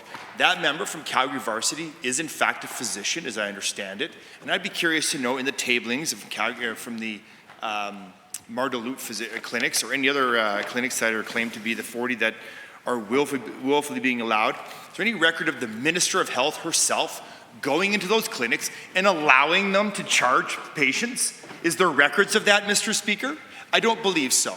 To suggest the minister or the government is willfully allowing this to happen is completely ridiculous. The member, being a doctor, knows full well the minister doesn't go into clinics and willfully allow that. There are many pieces and people in between the minister and physicians themselves who are charging the government as they see patients and do a fantastic job, I might add, at serving Albertans. And I suspect the member from Calgary Varsity, while as a physician, was doing a great job herself as a physician, and appreciate her time as a practicing doctor. But, Mr. Speaker, this comment to suggest that we are willfully allowing 40 clinics to charge Albertans to see a doctor is ridiculous. So, the minister's comment in response was, again, unofficially, Mr. Speaker, again, the member opposite is misrepresenting what is going on. That is the full quote, Mr. Speaker. The opposition House Leader neglected to mention that last bit, what is going on. This is clearly a matter of debate. There have been many instances where the opposition have said the Premier is attacking post-secondary institutions. That's obviously not, that was ruled not a point of order. That would be clearly misrepresenting what is going on. Mr. Speaker, I don't see how that this is a point of order. To say the minister is lying, or the minister say the member is lying, that's a point of order, but this is not, Mr. Speaker, and I think that this is, I'd ask you to rule in that way. Are there others wishing to add any submissions to the point of order? If not, I am prepared to rule, and I do have the benefit of the blues. Honourable members, prior to reading the blues, I might just suggest or let members know that quite rightly, as the member for Edmonton Millwoods has identified, that there has been an occasion where such a statement or a similar statement has been ruled a point of order. But I also have at least two other occasions where it hasn't been ruled a point of order. So I think that there is some level of discretion with respect to whether or not this is in fact a point of order. I think the Government House Leader makes a reasonable submission when he identifies that the minister is talking more broadly about misrepresenting what's going on. It's not as though she said the honourable member is misrepresenting the facts, or as if she has indicated a definitive statement, but more a broad suggestion around what may or may not be happening. Of course, that ventures into the language of debate. What I would say to the Honourable Minister, and as she did earlier in the week when she apologized and withdrew, when we make these sort of statements directed specifically at members, it can from time to time create disorder. In this occasion, I provide a caution to the Honourable Minister. This is not a point of order. The matter is dealt with and concluded. And prior to me calling orders of the day, I would just encourage all members to have a very safe and productive constituency week. Ensure that you take some time with people that love you or people that you love. And as we come back in what will be a significant period of time as we head to the end of session, it's important that all members both take care of themselves, have some relaxation, and be refreshed as we return to the Assembly to do the people's business in a way that they can all be proud of. Honourable members, we are at orders of the day, orders du jour. Government bills and orders for second reading. Bill 17, Canadian Centre of Recovery Excellence Act. Adjourned debate. Mrs. Petrovic. The honourable member has 11 minutes remaining should she choose to use it. Are there others? The honourable member for Calgary, Acadia. Thank you, Mr. Speaker. Thank you. So I rise today in opposition to Bill 17, the Canadian Centre of Recovery Excellence Act. 1 in 5 Albertans die from opioid use every day in Alberta. 1 in 5, Mr. Speaker. To put that into perspective for us, if this chamber were representative of the 87 members, that would equate to more than 17 of us dying every 5 people a day. Sorry, 5 people a day. Sorry, 5 people a day. Yes, moving on. Mr. Speaker, these are horrific realities for so many Albertans. Yeah, not 20%. So, absolutely, we need to do something different. Because what we are doing is simply not enough. But we also need to provide what is needed and not just provide something. If you were bleeding and I handed you a pen, well, not only is that not going to help you, but you'll probably be a little annoyed with me. We need to meet folks where they are and not where we hope they would be. I'd like to share a quote from one of my constituents in Calgary, Acadia, who's really worried about their fellow Albertans and this proposed path moving forward with the UCP. And I quote, "They are either not making it to the point where they are ready to begin treatment, or they don't make it long enough for treatment to become available."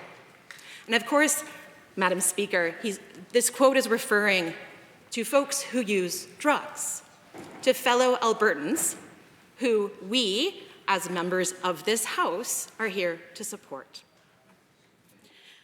So this is the reality, and this is what is happening. I'm not a physician, but I have personally provided care for patients detoxing from a number of different substances.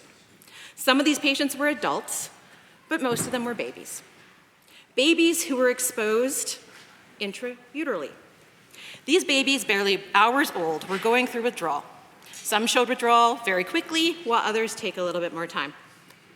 So what do we do for these babies? Well, we follow best practice, of course. We provide the interventions which are evidence-based and have the best interest of that baby in mind. Most times, Madam Speaker, we would wean the babies from whatever substance they might have been exposed to. Now, not all substances are offered in the NICU. So then we use the evidence-based interventions and provide them what is needed. So for instance, we might provide a blood pressure medication to help with nicotine withdrawal, because that is what the evidence tells us to do.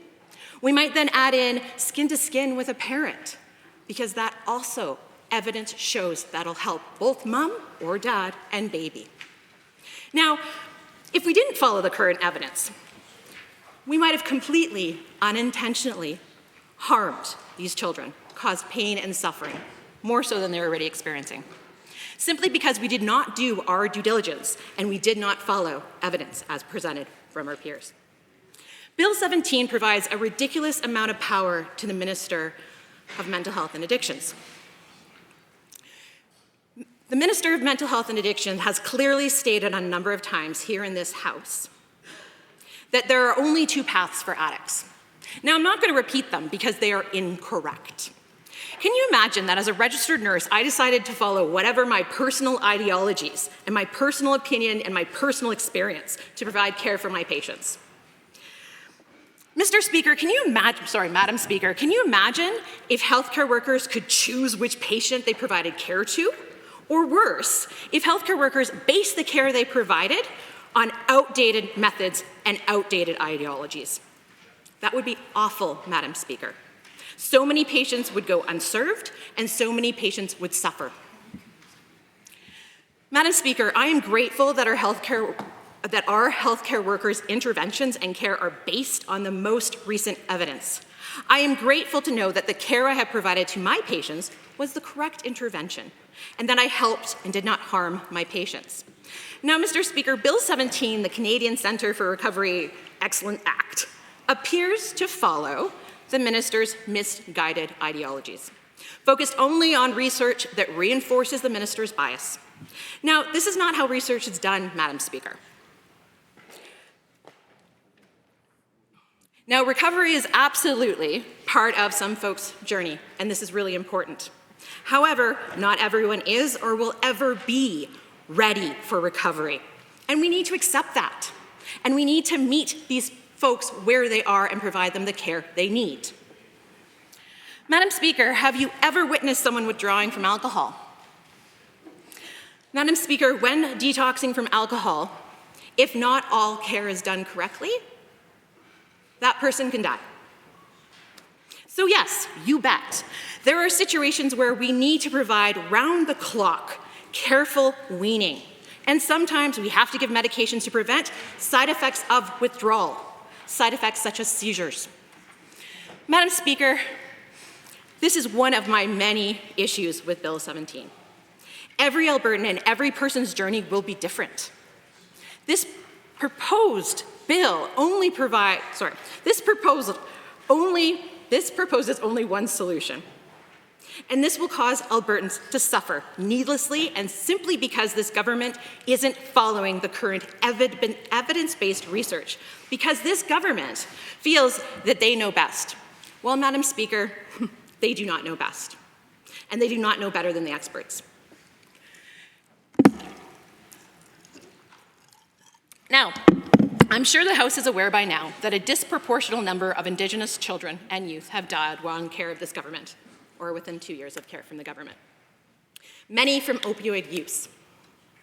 What I do not see in Bill 17 is any consultation with Indigenous leaders. Where is the specified capacity to focus on how best to serve Indigenous people? How are we honoring their culture, their needs, or meeting them where they're at? Will there be quantitative research to capture the verbal history of our Indigenous people? Will there be representation on the board? Madam Speaker, this is strongly concerning. A complete disservice for Indigenous people. Moving back to research, the Premier inside this House read off the Google definition of a scientific process, which is great to know that the UCP has at least heard of it. But, Madam Speaker, what the Premier failed to mention, or maybe is not aware of, that a huge part of the scientific process is the identification and elimination, if possible, of bias introduced into the experiment. Madam Speaker, this UCP government is highly reflexively opposed to, well, a lot of things. And we all know this UCP government has a complicated relationship with the federal government. Albertans only need to look at the UCP's recent track record on their knee-jerk reaction, go away Ottawa reactions to the proposal, just even initially, to pharmacare, dental, and housing support. Now, don't get me wrong, I expect my government to represent Alberta's needs. However, I also expect my government to behave professionally and seek expert opinion, especially if they're making decisions that directly impact Albertans and their well-beings. Yeah, Madam Speaker, I'm not sure what Albertans should expect from this government, given their back and forth and broken promises. Another thing Bill 17 does not address is the upstream or root causes of addiction. Absolutely, supporting those who require drug poisoning supports right now is very important. But what about stopping everyone from having to make the choice in the first place? Where are the supports for everyday Albertans to keep them healthy, to keep them housed, to keep them fed? Madam Speaker, did you know that a sense of community and a feeling of acceptance are seen as factors that impact whether or not you make difficult decisions given your coping strategies available? Community. Because at the end of the day, no one wants to become an addict. No one chooses to become an addict. No one. So, Madam Speaker, you know that the UCP government could be better spending Alberta's tax money. We could be funding healthcare that is appropriate to our patients where they're at. Education so that we can, upstream avoid some of these complications we're now dealing with. We could be building infrastructure that actually supports Albertans for what they want, to name a few. Madam Speaker, if you're looking for more than a Band-Aid short-term solution, then it needs to come with wraparound services to support successful long-term success. Things like housing, food, counseling, mental health supports, and community. I encourage all members to vote against Bill 17 and do better for the Albertans we represent. Others to join the debate, the Honourable Member for Edmonton, Beverly Clareview. Thank you, Madam Speaker. I rise to share some perspective on Bill 17. Alberta certainly does need urgent action to save lives during a drug poisoning crisis. In 2023, we know that at least 1,706 people lost their lives. 5 people a day, as my colleague mentioned earlier. To put that into perspective, 3 people have already died today, and before we go to bed tonight, we will have lost 2 more neighbors, family members, and friends. And in talking with community members, it is hard to find someone who hasn't been affected by this crisis. And certainly in my riding of Edmonton Beverly Clareview, it's a very real daily crisis. From our community members to our business leaders to our first responders, they all, each of them have stories of those they've lost and those who continue to suffer from the poisoned drug supply. Now, my constituency office is in the heart of a residential community. As a result of that, and as a result of what we know is around us, we have naloxone shots, and my staff are trained to administer shots and spray because we know this is happening all over, and we could very easily have someone walk into our office who simply needs our support at that moment. We need to be prepared to respond in a compassionate way. And I share this because saving lives must be and needs to be the focus of this House. And I'm thinking of those 2 precious lives we're going to lose tonight who will not live long enough to see recovery. This Alberta recovery-only model will have failed them. What would you have me say to their family and friends who cared about them? How would you explain to them how Bill 17, the Canadian Centre of Recovery Excellence Act, is going to help, really help the next person suffering from addictions or someone who is enduring a mental health crisis? How can we make decisions collectively about caring for folks if we're not willing to ask tough questions and consider the views of those affected by and working with this community?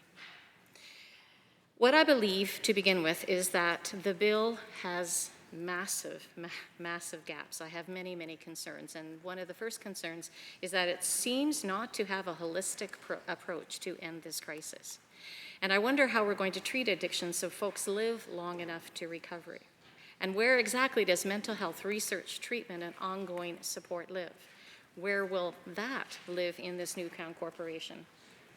And so when I look at this act, I look in the preamble to begin with, and one of the whereases mentions that the government of Alberta has gained international recognition for the work done to improve access to treatment and recovery supports for mental health and addiction issues as part of transforming Alberta's mental health and addiction system to the Alberta recovery model. Now, that's something that sounds absolutely lovely, but I'm wondering how exactly it's going to be actualized, given what appears to me to be an emphasis only on recovery-only communities, and not perhaps a broader definition of what recovery actually means.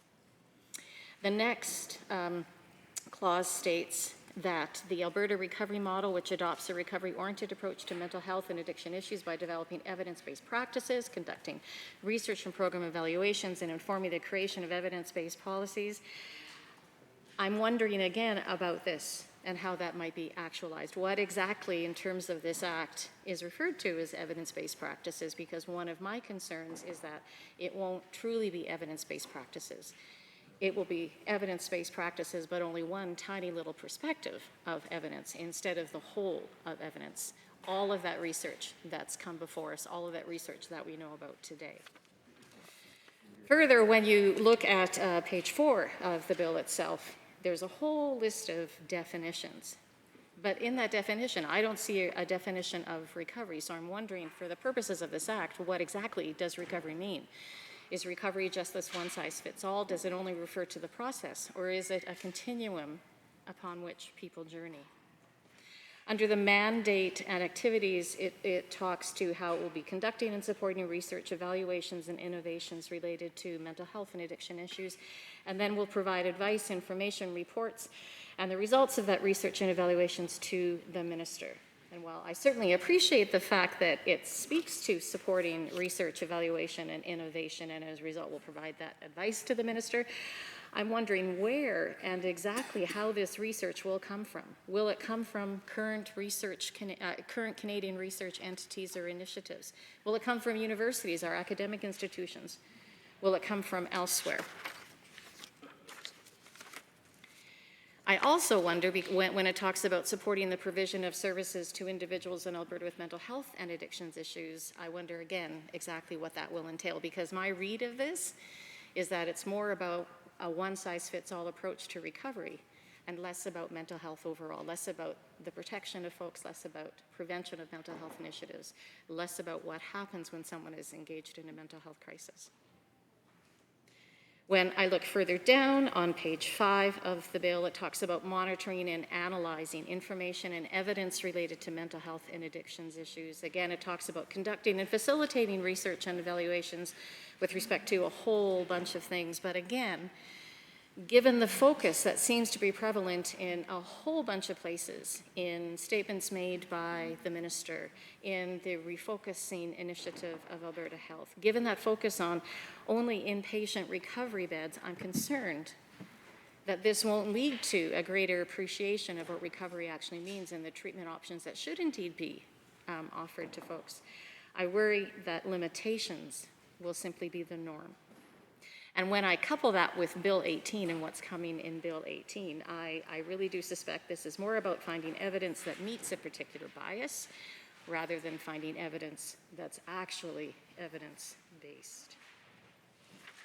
One of the interesting things in my research about Bill 17, Madam Speaker, was that I came upon a couple of interesting documents, one from the Canadian Centre of Substance Abuse and Addiction, and the other from the National Institute on Drug Abuse, which I will, of course, table the week after next. Both of these documents talk about principles of drug addiction treatment, a research-based guide. They also talk about best practices, and I just want to touch on some of those best practices for a moment. I found them quite interesting, and certainly they reminded me very much of what it meant to teach in a very diverse classroom, because I talked about this first one from the Canadian Centre on Substance Use and Addiction talks about, in fact, a continuum of care for someone going through that process of addictions. It does, one of the first things it notes is that each person's pathway through this continuum of care is necessarily different, and it's different because of the context of their life. That you must start with screening, followed by assessment, followed by brief interventions, rapid access clinics, community outreach, withdrawal management, pharmacological interventions, psychosocial interventions, then finally recovery, sustaining wellness, and ongoing care. But what they also note, Madam Speaker, is that that continuum can happen in any order because it's supposed to be based upon that particular individual. And what they note is that there are fundamental principles and best practices that should inform care that's given, and in fact should inform this bill. But I don't see that informing having taken place in the development of this bill. It talks about it must be a customized treatment plan to meet that particular individual's needs and goals. It must be something that's continually assessed so that you can really look at that individual person's well-being for any issues that might prevent some successful outcomes at any stage in that process. It talks about providing services that are culturally competent and safe for that particular individual and those around them. It ensures that you must provide services that are trauma and gender informed. And it also talks about how all efforts should be made to reduce stigma, which is a major barrier to seeking treatment and maintaining recovery. There should be peer-engaged and led services, because those indeed can help establish trust and help people sustain those positive changes in their substance use. And that recovery is the focus of all policies and practices. And then it goes into a great amount of detail about how you actually make sure that those key findings, best practices, are included at every step of the continuum of care, Madam Speaker.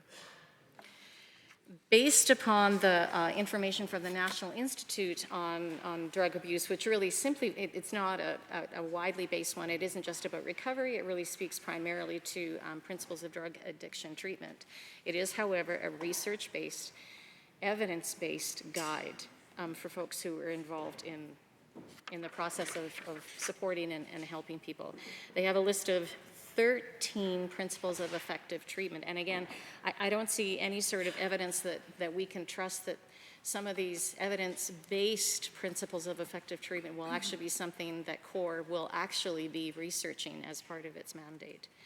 Talks about the fact that addiction, of course, is complex, but can be treatable, and that it indeed affects brain function and behavior, that no single treatment is effective or appropriate for everyone.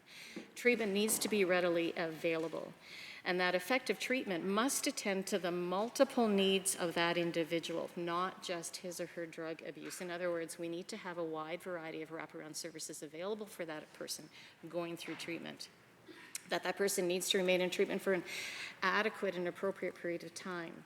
And that many behavioral therapies, which perhaps will be would be provided by a psychologist or a psychiatrist or a mental health counselor, a drug addictions counselor, need to be available. But those behavioral therapies are important in concert with things like medication therapy, which can, of course, be something that many folks benefit from. But again, it comes down to the individual's treatment. It isn't, again, just a one-step fits all. One step doesn't work for everybody. So this is very much focused on that individual. It's very much focused on options, which, quite frankly, is the way we need to go. And I very much worry that this particular bill doesn't provide those options. In fact, this particular bill provides just one sort of model, and everything that it's going to do, everything that it's going to research, will simply point us in the direction of that one particular model, which in essence is inpatient recovery. And certainly my experience of being a teacher over the last number of years, again, and I talked to this one-size-fits-all aspect of things. When you have 28 children in a classroom and they're all coming to you at a different stage in their life, some are reading at grade level, some are reading above grade level, some are reading below grade level, some come to you with a great amount of trauma in the classroom. For some, the classroom itself, in fact, could be a traumatic place because of things that may have happened to them. Some kids may be coming to you with a disability. Some kids may be coded, some kids may be not. Some kids might have some behavioral issues. Some kids may simply be a little bit quieter than others. You cannot simply stand at the front of the classroom and teach this in the same way to everyone and hope that you're actually doing a good job there as a teacher.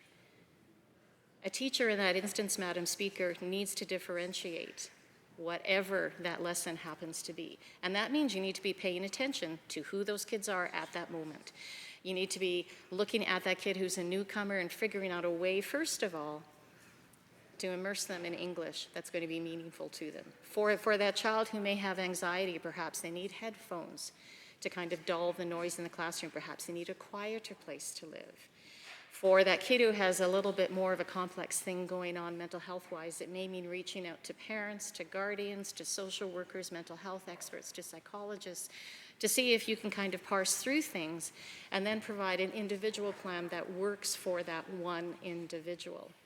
And what I do worry about Bill 17 again is that it's really focused on that one-size-fits-all approach.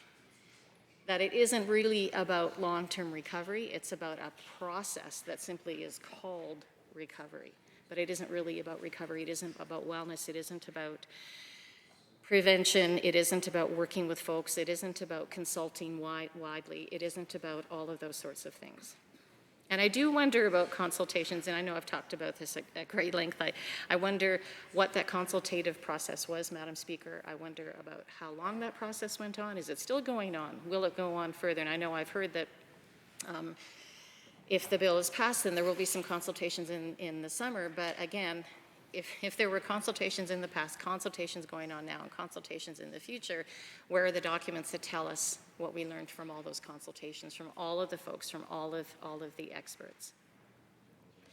And certainly when I am not a scientist, I am not a doctor, but I do listen when scientists and doctors talk about confirmation bias, which I guess is really the point of what I'm trying to get to with my concerns about Bill 17. I'm concerned that Bill 17 sets up a situation where there is the potential for an echo chamber of self-proclaimed experts, but perhaps not the kind of experts that might come from an academic peer-reviewed setting, but perhaps those experts that simply confirm preconceived notions of this government, instead of looking at all of the evidence and all of the robust scientific peer-reviewed research which exists right now and which is out there. I'm concerned that this is a system where, again, much of the decision-making power seems to rest with the minister. The minister appoints a board and reserves the right to greenlight all of those public funds. Are there others that wish to join in this debate? The honourable member for Calgary Foothills. Thank you, Madam Speaker. I rise today to speak against the Canadian Centre of Recovery Excellence Act. We have already heard some excellent arguments earlier from my colleagues about some of the challenges with Bill 17. We absolutely know that there needs to be a focus on the addictions crisis right here in Alberta. We have heard already stated a couple of times today and many days in this chamber, 5 people a day are dying from the crisis in Alberta. And the truth is that the number of people dying from the opioid crisis here in Alberta has been rapidly rising over the past 5 years. Bill 17 gives the minister incredible power in appointing board members and green-lighting projects and research projects.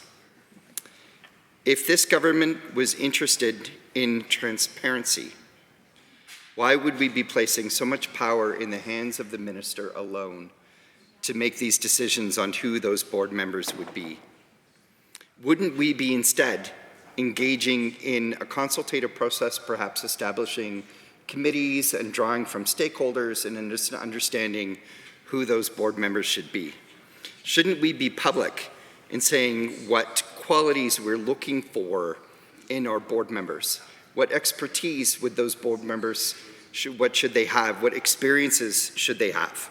Should we be stating that board members maybe are coming from lived experience in understanding the pathways to recovery, knowing that there's more than one pathway to recovery for people suffering from addictions?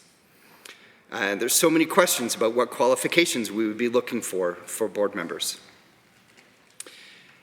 Madam Speaker, I'd also like to talk about how the Premier has made clear her intentions in prioritizing conservative researchers in our post-secondary education system.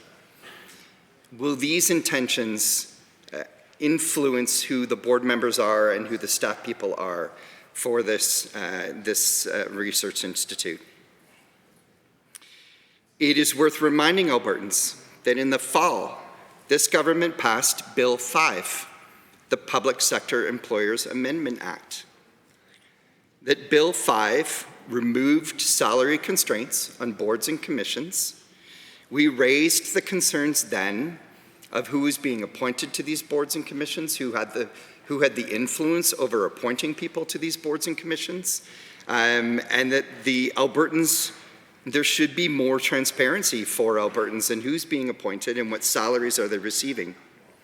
And so now here we are, mere months later, creating a brand new institute under the direct control of the minister.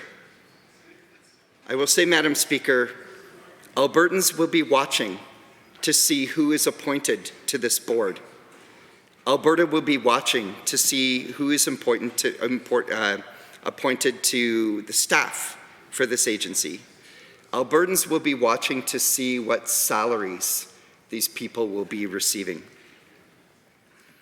Albertans have so many other priorities over the creation of this agency. And as I said, that is not to say that Albertans aren't concerned with mental health and addictions. They are. I think there's probably not a family in this province that has not in some way been affected by the crisis in Alberta. That there is not a family that doesn't have a friend or an extended family member that has suffered. The residents of Calgary Foothills feel this too. We are not standing here and saying that research isn't important, that recovery isn't important, that treatment isn't important. That's not what we're saying. But we are also saying, Madam Speaker, the residents of Calgary Foothills are concerned about so many other things also. For their children, schools, teachers, educational facilities. The residents of Calgary Foothills have waited for years for schools to be built in their neighborhood. For years, the residents of Foothills have been putting their children on buses to be sent to the far-flung corners of Calgary for kindergarten and grade 1. Spending hours in a day driving their kids to school before they go to work, after they leave work.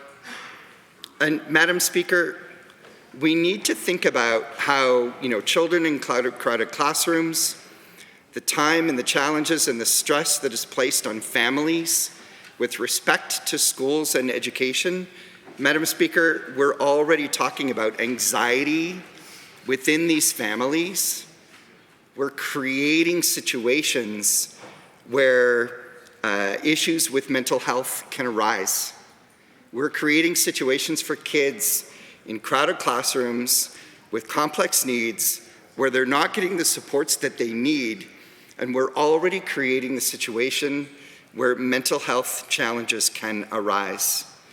We've heard my colleagues talk about the root causes to mental health and addictions.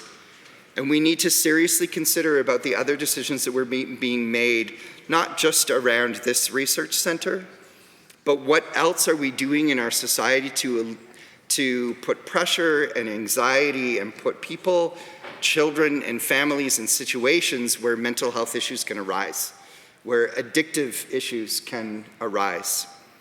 And I don't think we see any of these considerations in this legislation. In understanding the root causes of mental health and addictions. I don't think we really saw that language in this legislation. There's so much evidence that strong communities, strong foundations for youth, including schools and education, provide youth with the tools that they need to be healthy and successful later in life. Madam Speaker, we have also heard from this government, from the Premier, suggesting policies that may come forward in the future for teachers to be outing transgendered and non-binary children to their parents, for teachers to be outing queer kids to their parents. Madam Speaker, I stand here and say to you, as a member of the queer community, we are causing real harm to these children. We are setting these children up for psychological disorders. We are setting them up to struggle through their lives by not supporting them in their youth, in supporting them in the needs that they have. Madam Speaker, these kinds of policies are going to push some children potentially into drug addictive lives. We need to understand that. The Premier had also proposed that sex education would be shifted to opt-in versus opt-out. Will any lessons that are combining sexual health with mental health and addictions also become opt-in? And are we setting children up to miss out on vital information that can set them up for a safe and healthy future? We already have so much information about what we need to do for youth, for them to have safe and healthy futures. And my concern, Madam Speaker, is that we're not following through on the evidence and the understanding that we already have to work on the root causes of mental health and addictions.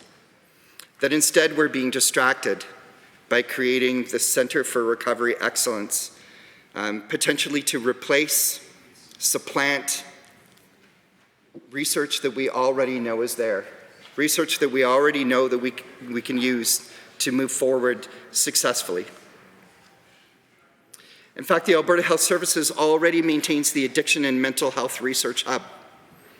The purposes of this hub, and I quote, are to serve Albertans to ensure that services supporting mental health, substance abuse, and addiction are evidence-informed, innovative, and are at the leading edge of science. Create a strong integrated research to practice enterprise in Alberta.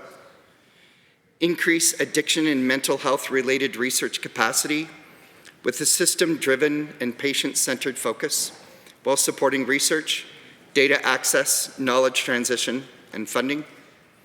Provide a centralized point for researchers to access research support, knowledge translation, resources, and data.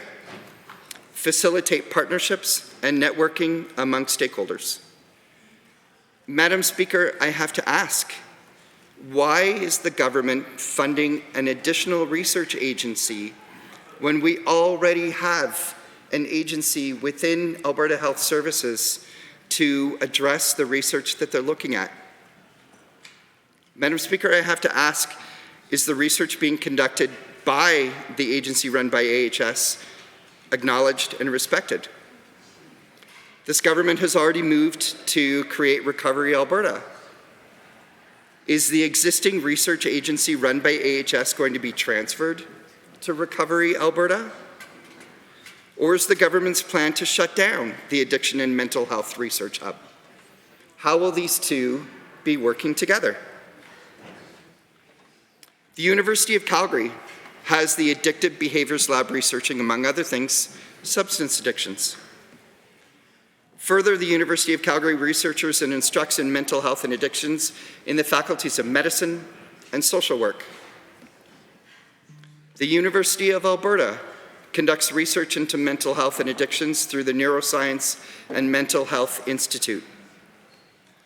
Research conducted at our academic institutions follows strict ethics obligations and methodologies, keeping participants safe, understanding how their data will be stored, understanding how the research will be used, knowing that their studies, their data will be anonymous, understanding that through these methodologies that participants are informed of the research and consent to the research that is going to take place.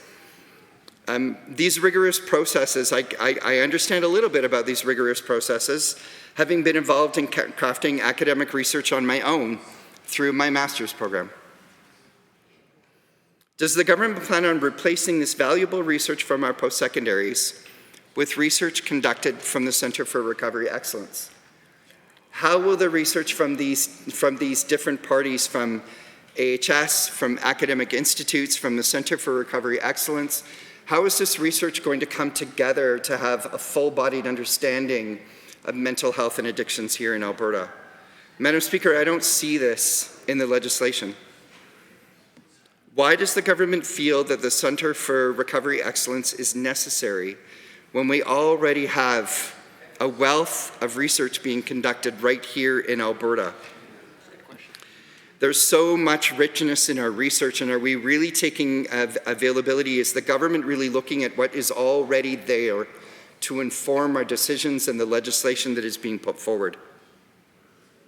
How can we be assured that the research conducted by the center is going to follow the same ethical and methodological rigor that we find in academic studies? With the introduction of Bill 18, is there a risk that federal funding for mental health and addictions to our academic institutions will not be approved, instead prioritizing funding and research to the Recovery for Excellence? Madam Speaker, there are so many questions arising from the transparency and the efficacy of this center that is proposed in this legislation.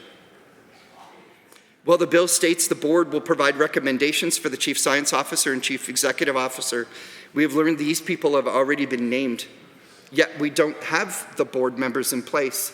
How is that possible? We have not seen in this legislation how we're going to approach different communities, how we're going to work with Indigenous communities, how we're going to work with queer communities in this research. We know that both Indigenous and queer communities are disproportionately impacted by mental health and addictions, and we don't see this in the legislation. Just earlier today in question period, we had questions around Stonewall recovery and how we would be supporting the queer community, and we really didn't hear a response from the minister that there would be any provisions for the queer community in the recovery services provided by the government. I think we have the same questions around this, this Canadian Centre for Recovery Excellence Act. So, Madam Speaker, I cannot support this act, and I urge all... Are there others to join the debate? The Honourable Member for Edmonton Highlands Norwood. Getting up extra slow, Madam Speaker, because I was hoping that members opposite would be, wanting to maybe weigh in on their bill if they're so very passionate about it. But alas, it appears they're all just chilling out on this Thursday afternoon. Thank you to my colleague for his comments. Those were fantastic. It is an honor to always rise in this House. Not enthralled, I might note, to speak to Bill 17. And I've got a lot of thoughts on it, just like my colleagues do. I want to start my remarks by, as I feel it's quite fitting, just as I did throughout the pandemic, to give a shout out to frontline workers. And in this case, on the streets, the frontline workers who are working in harm reduction and in mental health and addictions and in healthcare broadly, I'm hearing from a lot of healthcare workers right now who are struggling and who are incredibly worried about this government's plans to blow up healthcare. And, relevant to this bill, particularly this government's plans for mental health and addictions and harm reduction. And I'm grateful for the work of our caucus on this, and particularly our critic, the member for Calgary-Curry, who's taken on this file, and it's a file she knows that I'm incredibly passionate about, and I think she's doing an amazing job at it. So let's take a look at this bill, and I want to start on Bill 17 by noting what the government says about it, and they say the following. Bill 17, the Canadian Centre of Recovery Excellence Act, would be the next step to strengthen Alberta's mental health and addiction system and support the Alberta recovery model.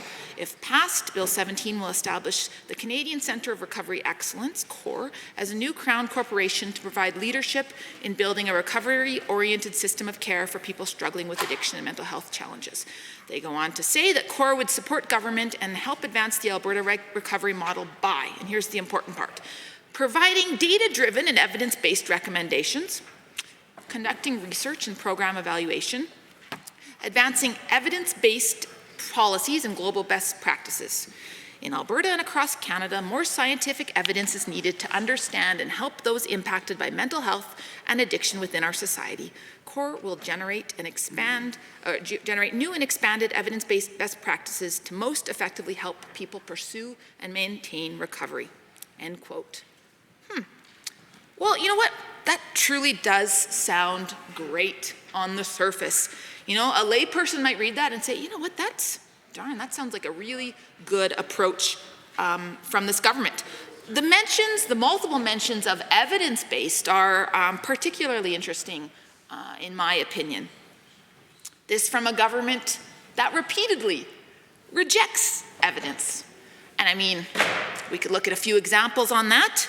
Curriculum, of course, harm reduction. And if the member from Wood Buffalo might have got his riding wrong, would like to join debate, I'd be happy for him to intervene or to share his own thoughts. Harm reduction, investments in permanent supportive housing, something I've talked a lot about in this House, which we know the evidence is quite clear that it saves money and it saves lives. I could go on, I really could. I'd actually like to quote Chris Galloway, who's the Executive Director of Friends of Medicare, who notes that while the UCP, if you know, you know, while the UCP purportedly reiterated the importance of data and evidence, in reality, this government's track record shows a repeated refusal to follow the best evidence and a continued unwillingness to make treatment data available to Albertans. He goes on to say the Premier and the Minister continue to tout the success of their so-called Alberta recovery model, yet still refuse calls to release any data or information that would validate their claims. Now they're setting up a brand new government-controlled entity to do research designed to validate their approach and ideology. We don't need another propaganda war room. Albertans need evidence-based solutions to the drug poisoning crisis. And we agree, and I'd like to pick up on that, on the one part, the war room part. You know, it's hard to believe, given this government's record, that this war room will present any sort of unbiased information. You know, perhaps some of us in the room remember Bigfoot and the nonsense that the so-called, you know, oil and gas war room put out. I remember that quite well, and I remember the disaster that the war room has been. Canadian Energy Centre, anyways, they had a fancy title for it. And to quote the prolific David Kleimenhaga in the Tyee, he notes that it defies credulity that the centre will ever produce credible information about how best to deal with the drug addiction crisis afflicting all jurisdictions in Canada. He notes that this is why it's fair to compare the Crown Corporation to that other misleadingly titled Canadian War Room established by the UCP to boost oil sands development and attack environmentalists identified by former Premier Jason Kenney as enemies of the people, the so-called Canadian Energy Centre, as I noted. And I also can't imagine that this new war room is the best use of money, especially, again, given this government's track record. And we said then, and I'll continue to say it, that we should be funding classrooms and not war rooms. And I think, you know, I can add to that, we should be funding hospital rooms too, or I don't know, maybe that money could go to helping babies in NICUs. I look at the member from Calgary Acadia who's a great experience being a nurse in the NICU. Just a thought. Again, governing is about priorities, and this is a UCP government that's choosing to prioritize, you know, things like war rooms over the health and well-being of their constituents. I digress. In addition to significant concerns, I'm worried about that I've noted around evidence in other areas. I'm also very worried about consultation on this bill, or the lack thereof. And I also raised concerns about the inclusion of multiple perspectives, which actually sounds a lot like the concerns I raised around the government's new curriculum as well. So we're seeing a bit of a pattern with this UCP government. I've got specific questions around Indigenous representation on Bill 17. You know, every member of this legislature knows the impact that mental health and addictions has had on Indigenous communities. We know that Indigenous people are disproportionately impacted by the drug poisoning crisis. Yet, this bill, Bill 17, makes no specific mention of Indigenous-led research, supporting Indigenous-led research around addictions. And to the consultation piece and inclusion piece, you know, this bill also does not provide specific board seats to Indigenous representatives. There's no mention in the mandate how this core will work with Indigenous communities as a good partner. How will the UCP plan to to work with Indigenous peoples and communities when they're not even including them in key decision-making roles. So it's pretty clear to us that Indigenous perspectives have been excluded from this bill. In fact, you know, a perusal of Bill 17, I've read it, and I also did a scan on my computer just to make sure I wasn't wrong. You know, there's not even a mention of the word Indigenous in this bill. And this is incredibly alarming too when we reflect on the research side of this bill. So let's talk about that piece. And I know my colleagues have highlighted these concerns quite well. So an alarming piece of Bill 17 is that it will give the minister maximum power and control over CORE. He will appoint the board and sign off on projects. And what's concerning about this is that CORE will use public funds to conduct research that only the minister will greenlight. So not only is this a gross misuse of public dollars, the centre's now going to be providing maximum opportunity for confirmation bias. So there's no indication that Albertans can trust any of this work to be done objectively. And a better and more transparent approach would be to nest this work in an existing arm's length institution. So I'd like to, we've been having these conversations a whole lot lately, actually talking about arm's length institutions. We've been having these conversations around Bill 18. Now, you know, another example of concerning overreach and manipulation of research process. We've heard from countless stakeholders, academics, folks working in in research institutes, folks at post-secondaries, who are just extremely alarmed about Bill 18. And again, we're seeing some parallels here in Bill 17. Let's go back to this evidence piece once more. If the focus of CORE is to be, quote, research and advice on recovery-oriented systems of care, then it should be ensuring that all of that research is sound and is free of bias.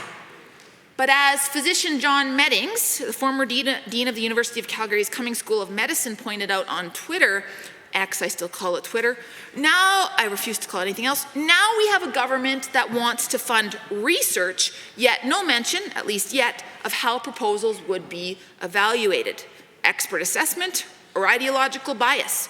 If the latter, it would be the worst use of money yet by our government. Those are his words. Yeah, ouch is correct. Listen, I want to be absolutely clear. We're in support of recovery, but we're also in support of a range of options for people who use drugs. We've said many times in this House, it's about meeting people where they're at. It's about honoring their life experiences, their trauma, all they've lived through. And as so many advocates have said, far better than I ever will, folks on the front lines, dead people can't recover.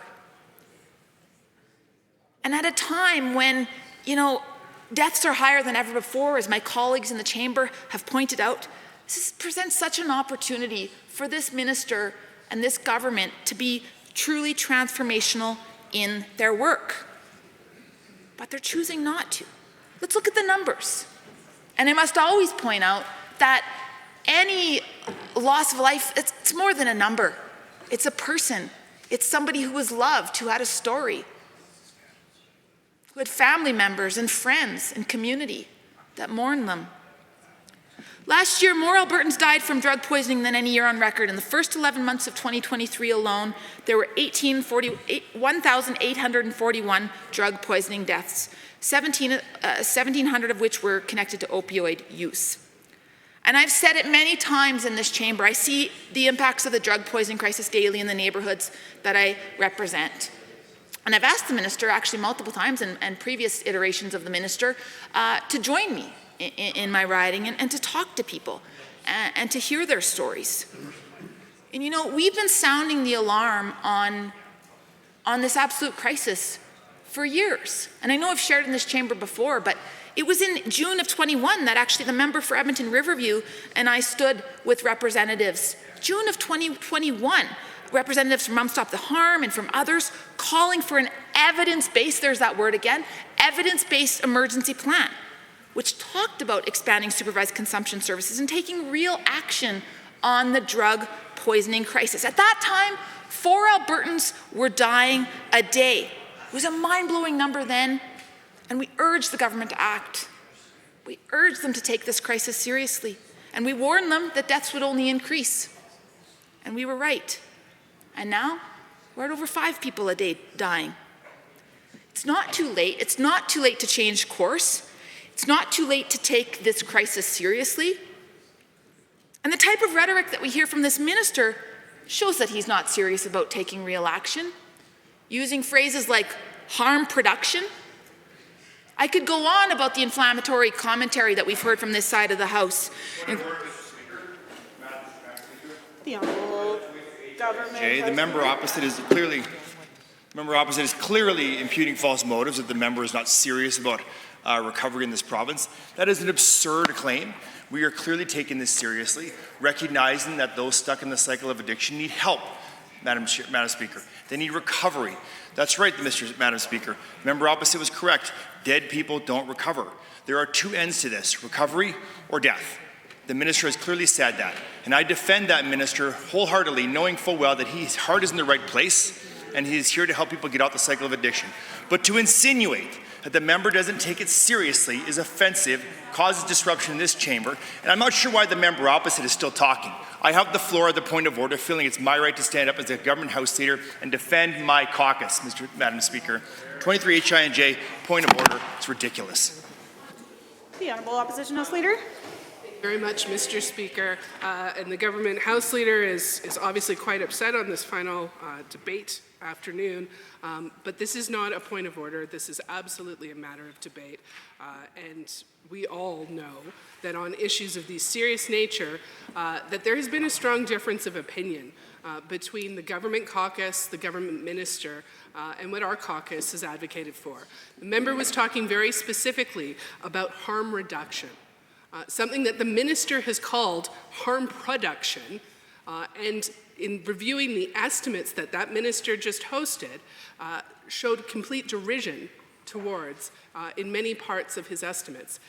But this is a matter of debate. We are not accusing any personal individual of anything untowards or anything unparliamentary, but we are debating this government's policies and attitudes in a really important way on an issue that is life or death for Albertans.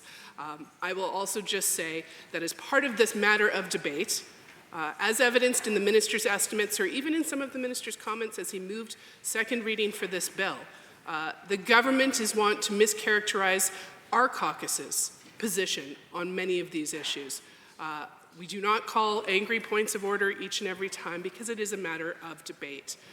And so I hope that you will find this not to be a point of order because the member who was speaking was entirely on the subject of the bill and was talking about the valuable importance of harm reduction and the attitude that we've seen from this government.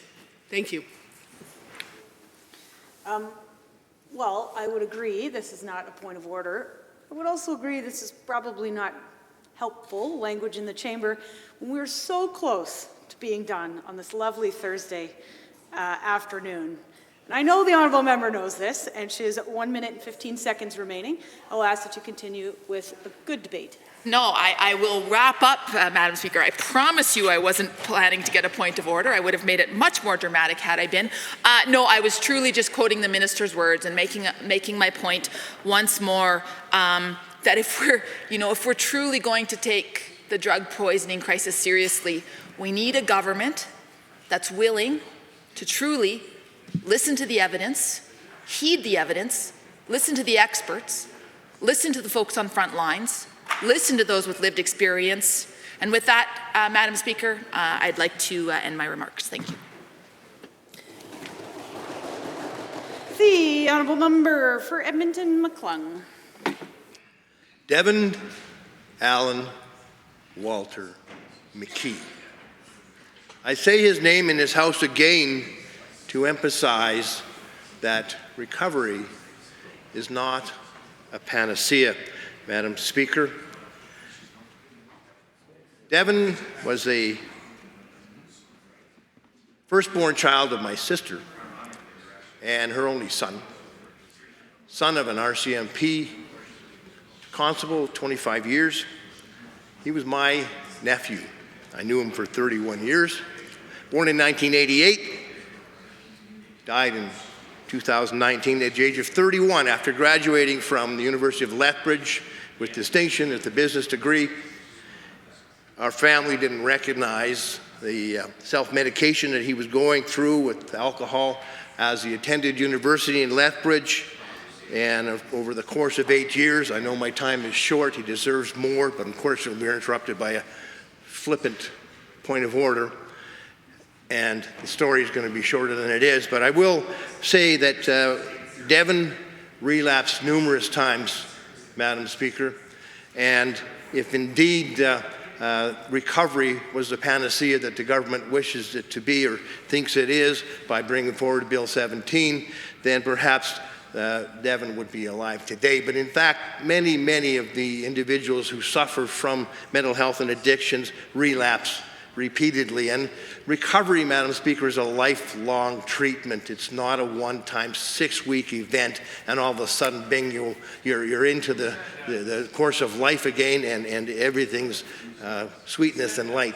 It doesn't happen that way. Some people will have a lifelong recovery, Madam Speaker, but more and more we are realizing in this province and around the world that recovery is not a period of time, it's a process. So I'm proud to repeat Devon Allen Walter McKee's name in this House as many times as is necessary to get the government to realize, as others have said, that family members of everybody in this chamber and every Albertan are affected by mental health and addiction issues, and recovery. This bill only addresses one element of it. It's an ideologically flawed piece of legislation which doesn't recognize a spectrum of treatment and recognition and prevention that others have spoken about so eloquently on my side of the House that needs to be implemented in the treatment and recovery of mental health and addiction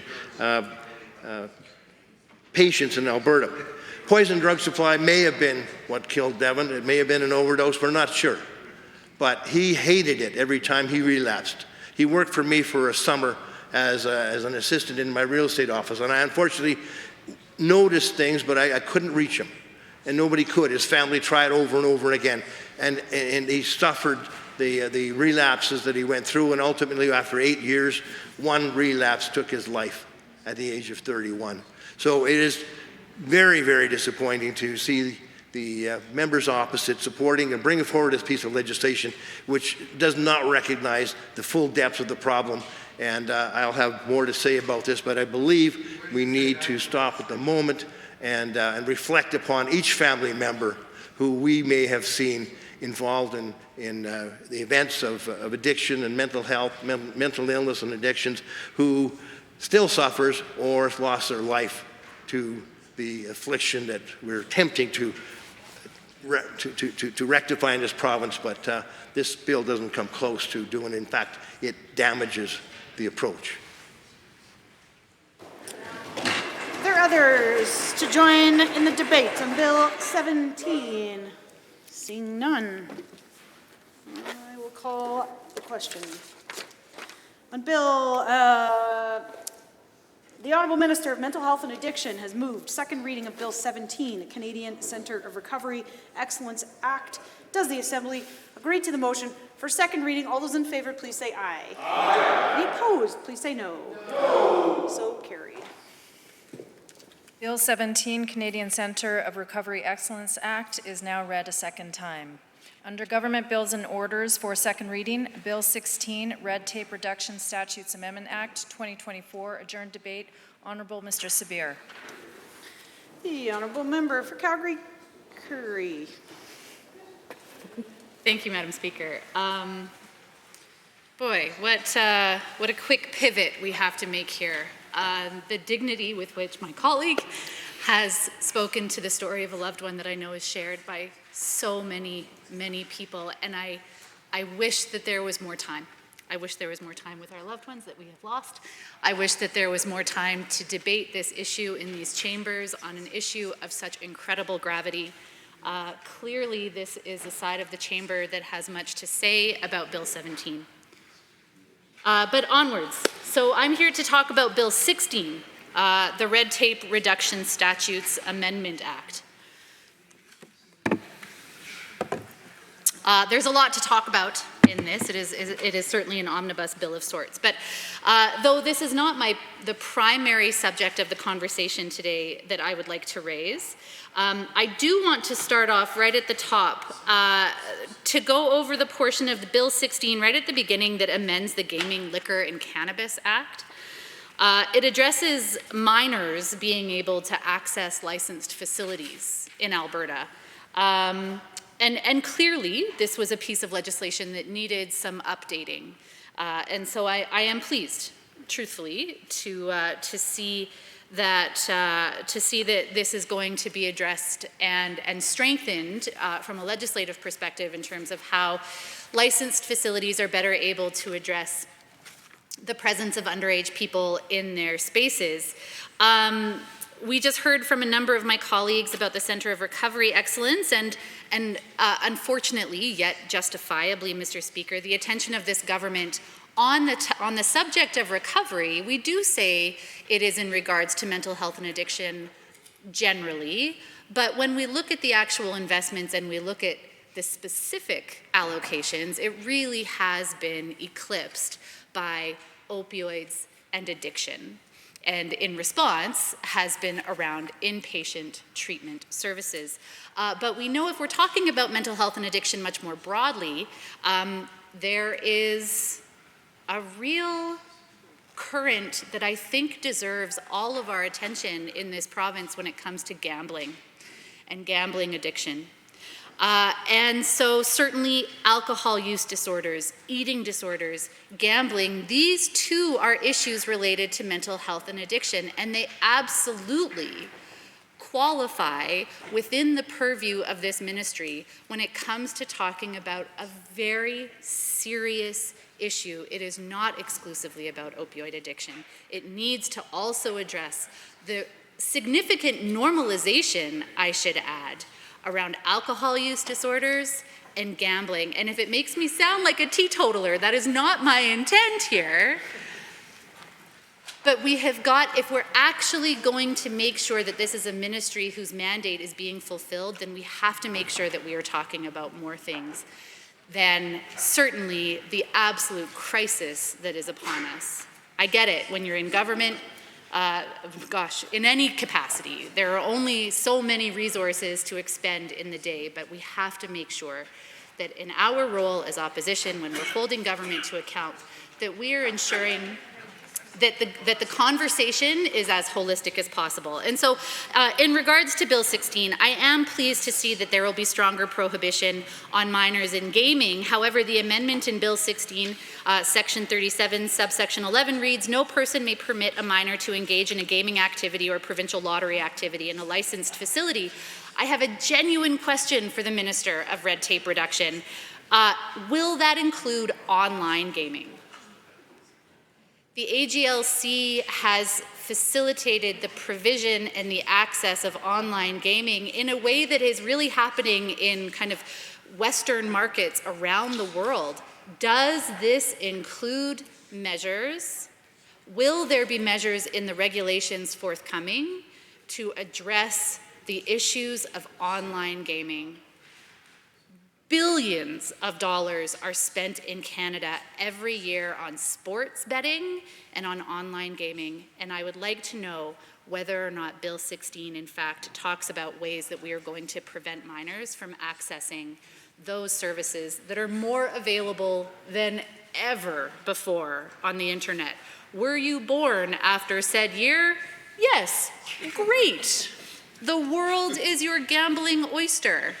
Madam Speaker, we have got to do better by our kids and by our communities. Furthermore, again, I will get to what I actually wanted to talk about, but this is another big one that I think is important to note. This government has mused just recently, certainly since the last election, about increasing the availability of liquor sales, talking about and musing about increasing the availability of liquor stores in a market, let's be honest, that is already very available, certainly the most accessible in the country, talking about whether liquor sales belong in grocery stores and convenience stores. How will this legislation respond to that change should government bring that to pass? Again, alcohol use disorders, alcohol addiction is nothing new, and it continues to absolutely do significant harm and damage in our communities. And so if this government is looking at increasing the sales in currently non-licensed facilities, what do minors do in that case? How are we going to be equipping the people who are actually working in those spaces to ensure that all of the rules are being followed under, I think, what would be very challenging circumstances? My office has already heard from a number of private liquor sale operators who are very concerned about what this means for the market and about what it means for the consumer. Now, on to a subject that I can speak at length about, which is the Association of Counseling Therapists of Alberta. So Bill 16, the Red Tape Reduction Statutes Amendment Act, offers to repeal Section 122 of the Health Statutes Amendment Act of 2020. That is an amendment to another piece of legislation that was unanimously supported back in 2018 to create the Association of Counseling Therapy of Alberta, Madam Speaker, as a precursor to the college. Because I will remind everyone in the chambers and all the people watching at home that currently in Alberta, counseling therapists are not regulated. Anybody can hang their sign out in front of the house and call themselves a counseling therapist, charge fees for those services, and have no degree of oversight in the quality of the care that they provide. This is a threat to Albertans' safety. It undermines the value of their hard-earned dollars that they are paying a professional for service delivered that we would all expect to be of a minimum standard, and Alberta has no standards. Madam Speaker, the Mental Health Services Protection Act of 2018, further amended by the Health Statutes Amendment Act of 2020, would have allowed for the provision of the College of Counseling Therapy in Alberta. This government wants to repeal that legislation wholesale. Now, for some reason, it took 5 years of dilly-dallying to actually proclaim that piece of the legislation into being. Rather than just carrying it over the finish line after 5 years, government decided and announced in March of this year that in fact they would have a change in direction, that the counseling therapists of Alberta would now fall under the College of Alberta Psychologists. I want to make really clear that though the announcement came as quite a surprise to the kind of critical stakeholder groups that are most impacted by this decision, it is not necessarily unwelcome. So I have here a couple of documents, one from ACTA, the other from ACTA being the abbreviated Counseling Therapists Association, and the other being from CAP, that says that they are both eager to move forward with this regulatory process that would bring counseling therapists under the umbrella of the College of Alberta Psychologists. It's not that they're not unhappy, it's not that they are not happy with the move away from forming their own college. In fact, there's probably efficiencies and some processes that can be ameliorated as a result of going under some college that has been around for quite some time. But the challenge is that the repeal of this legislation is terribly premature, Madam Speaker. CAP, the College of Alberta Psychologists, in their FAQ online, says that they are in the preliminary stages of the pre-assessment phase of bringing counseling therapists into the fold.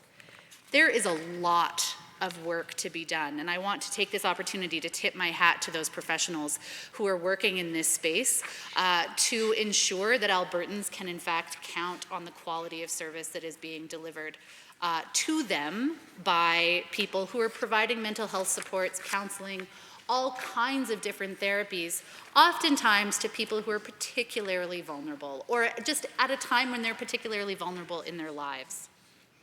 So 5 years of delay from the UCP, we see the announcement March 1st, 2024, that ACTA is now going to be not creating their own college, but falling under the College of Alberta Psychologists. But in the FAQ, my goodness, the College of Alberta Psychologists lay out that there is significant work to be done. And unfortunately, none of that work thus far has had $1 allocated to it by this government. So we see the March announcement with great fanfare that hooray, after 5 years of delay, we are now moving forward. The timeline in the press release, if I may, suggests, this is a press release March 1st from the Government of Alberta, moving forward with regulation of Alberta councillors, says that it is anticipated that these regulations will be put in place in 2025. Madam Speaker, there's no way. There's no way. I appreciate the government's ambition on this particular front, but we also have to make sure that we are aligning fact with fiction, or that rather fiction does not eclipse fact, and that 2025 is not possible. It is not possible. The repeal of the legislation that is provided in Bill 16 is in fact an important step to achieve this in the long term.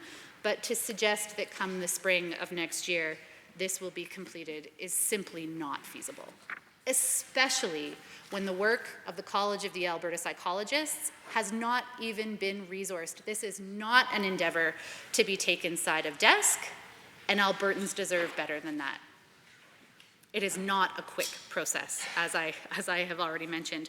And so the preliminary phase of the pre-assessment stage, they will be resourced. They are excited to begin to lay out the pathway for regulation per CAP's publication and their online materials.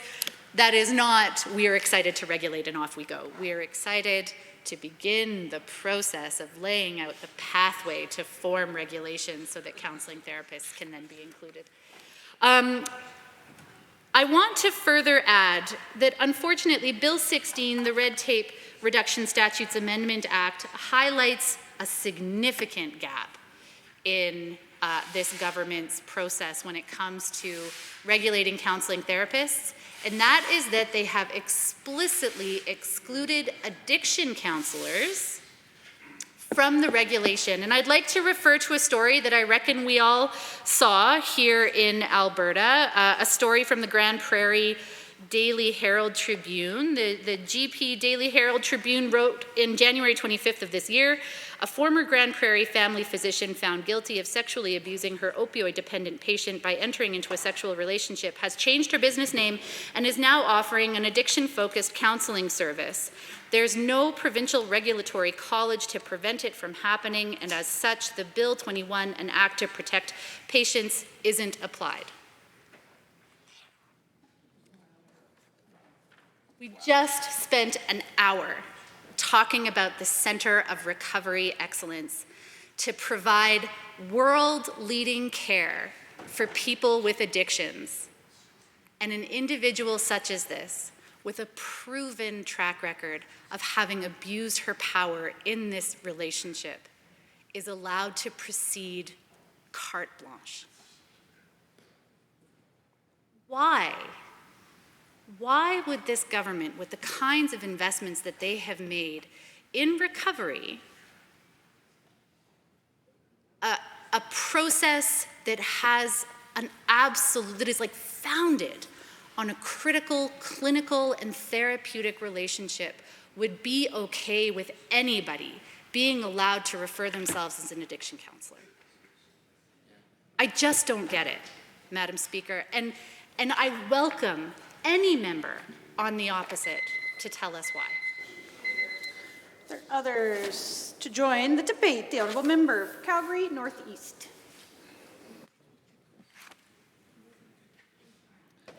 Thank you, Madam Speaker. Madam Speaker, this government talks about cutting red tape, yet they have doubled the size of the red tape reduction bill. It's clear that they are more about hitting quotas than governing efficiently.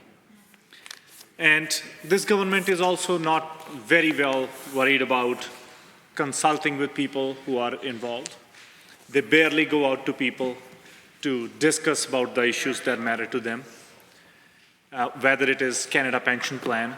They do not want to talk to Albertans whose pensions will be deeply impacted with Canada Pension Plan, their pension scheme that they are bringing forward. So they don't talk to Albertans about that issue. They don't talk to Albertans about the rising costs of living, about the lowest wage growth compared to other provinces in entire Canada. They barely talk to Albertans about the lowest funding for education per student in entire country. They barely talk about the issues that matter to Albertans. And that's exactly what they are doing here in this bill.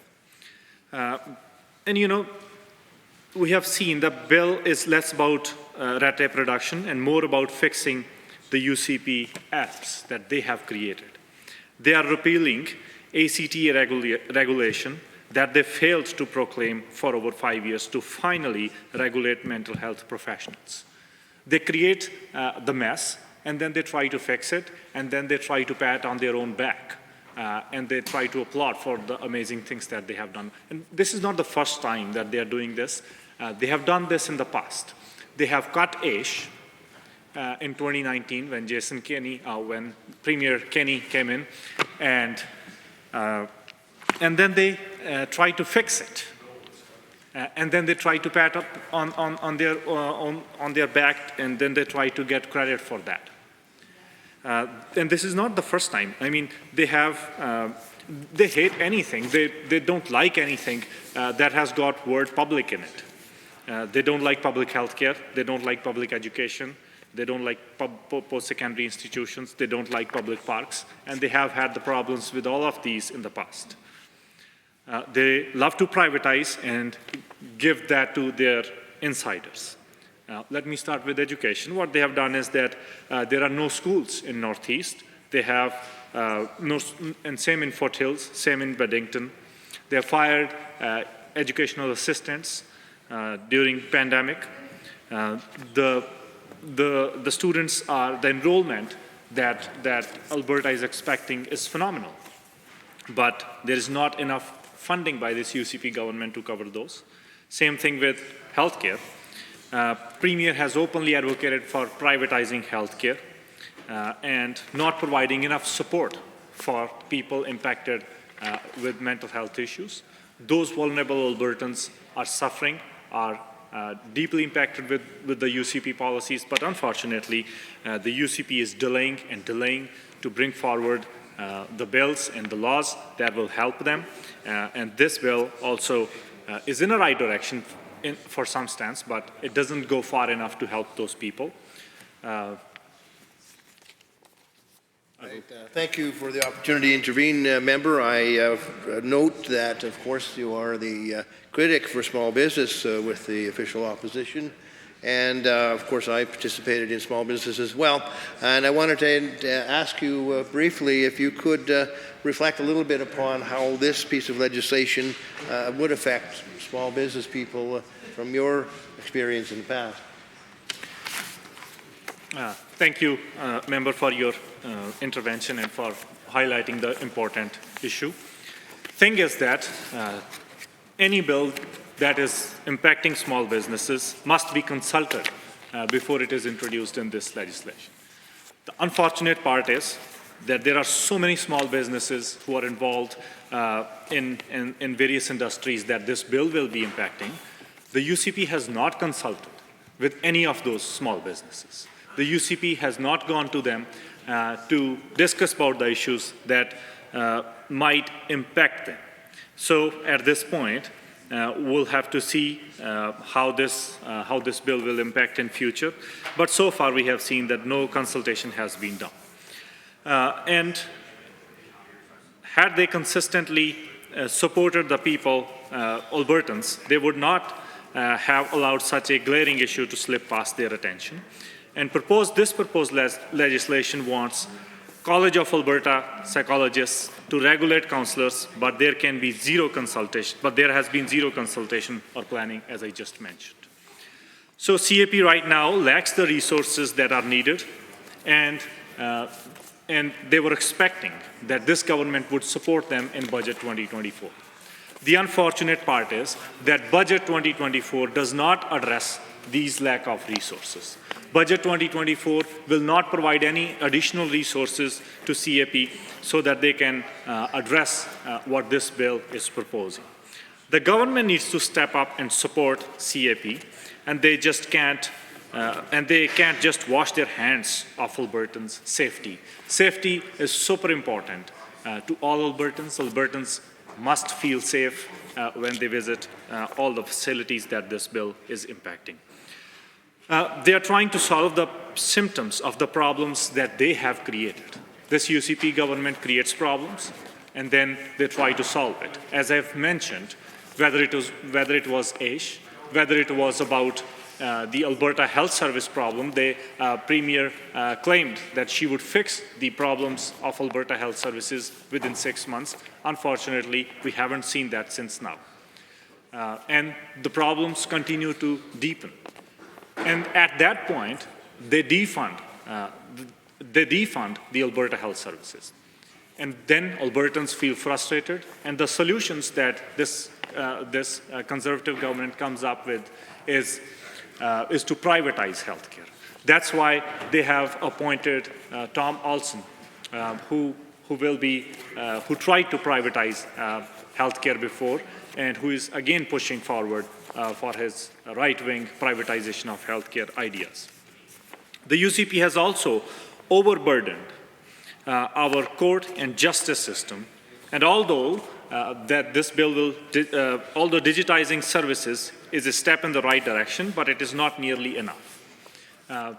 This government tries to pick up a fight with the federal government when they try to fix some problems that this UCP government has created. They try to give some funding for courts that this UCP government denied and didn't want to accept those. And we have seen UCP's track record with anything health-related. They delay, they underfund, they defund, and then they try to shrug it under the rug. And this cannot happen again. So my request to the UCP and my request to all the Albertans is to hold this government to account by writing the emails to their respective MLAs, to their representatives, and ask them to advocate for issues that matter to them. And this government does not like to discuss the issues with Albertans. Rather, they are ideologically driven, and their ideology drives from Margaret Thatcher from UK, from Ronald Reagan from US, and many other right-wing leaders that have pushed forward their agendas and ideas of privatizing everything. Whether it was privatizing the British Railways by Margaret Thatcher, she did the same thing. She defunded British railroads, and then people got upset. The solution she came up with was privatizing those railways. And that's what this government is doing, and that's what this government continues to do. So I request all the members to vote against this bill. Thank you, Madam Speaker. The Honourable Member for Calgary-Buffalo. In the few minutes that are remaining, I just wanted to stand up and speak in objection to what's before us, Bill 16. And the part that particularly is problematic for me, and I think my colleague from Calgary, Curry, did an excellent job of talking about it, is the leaving out of the red tape reduction bill, the leaving out of the regulation of addictions counselors.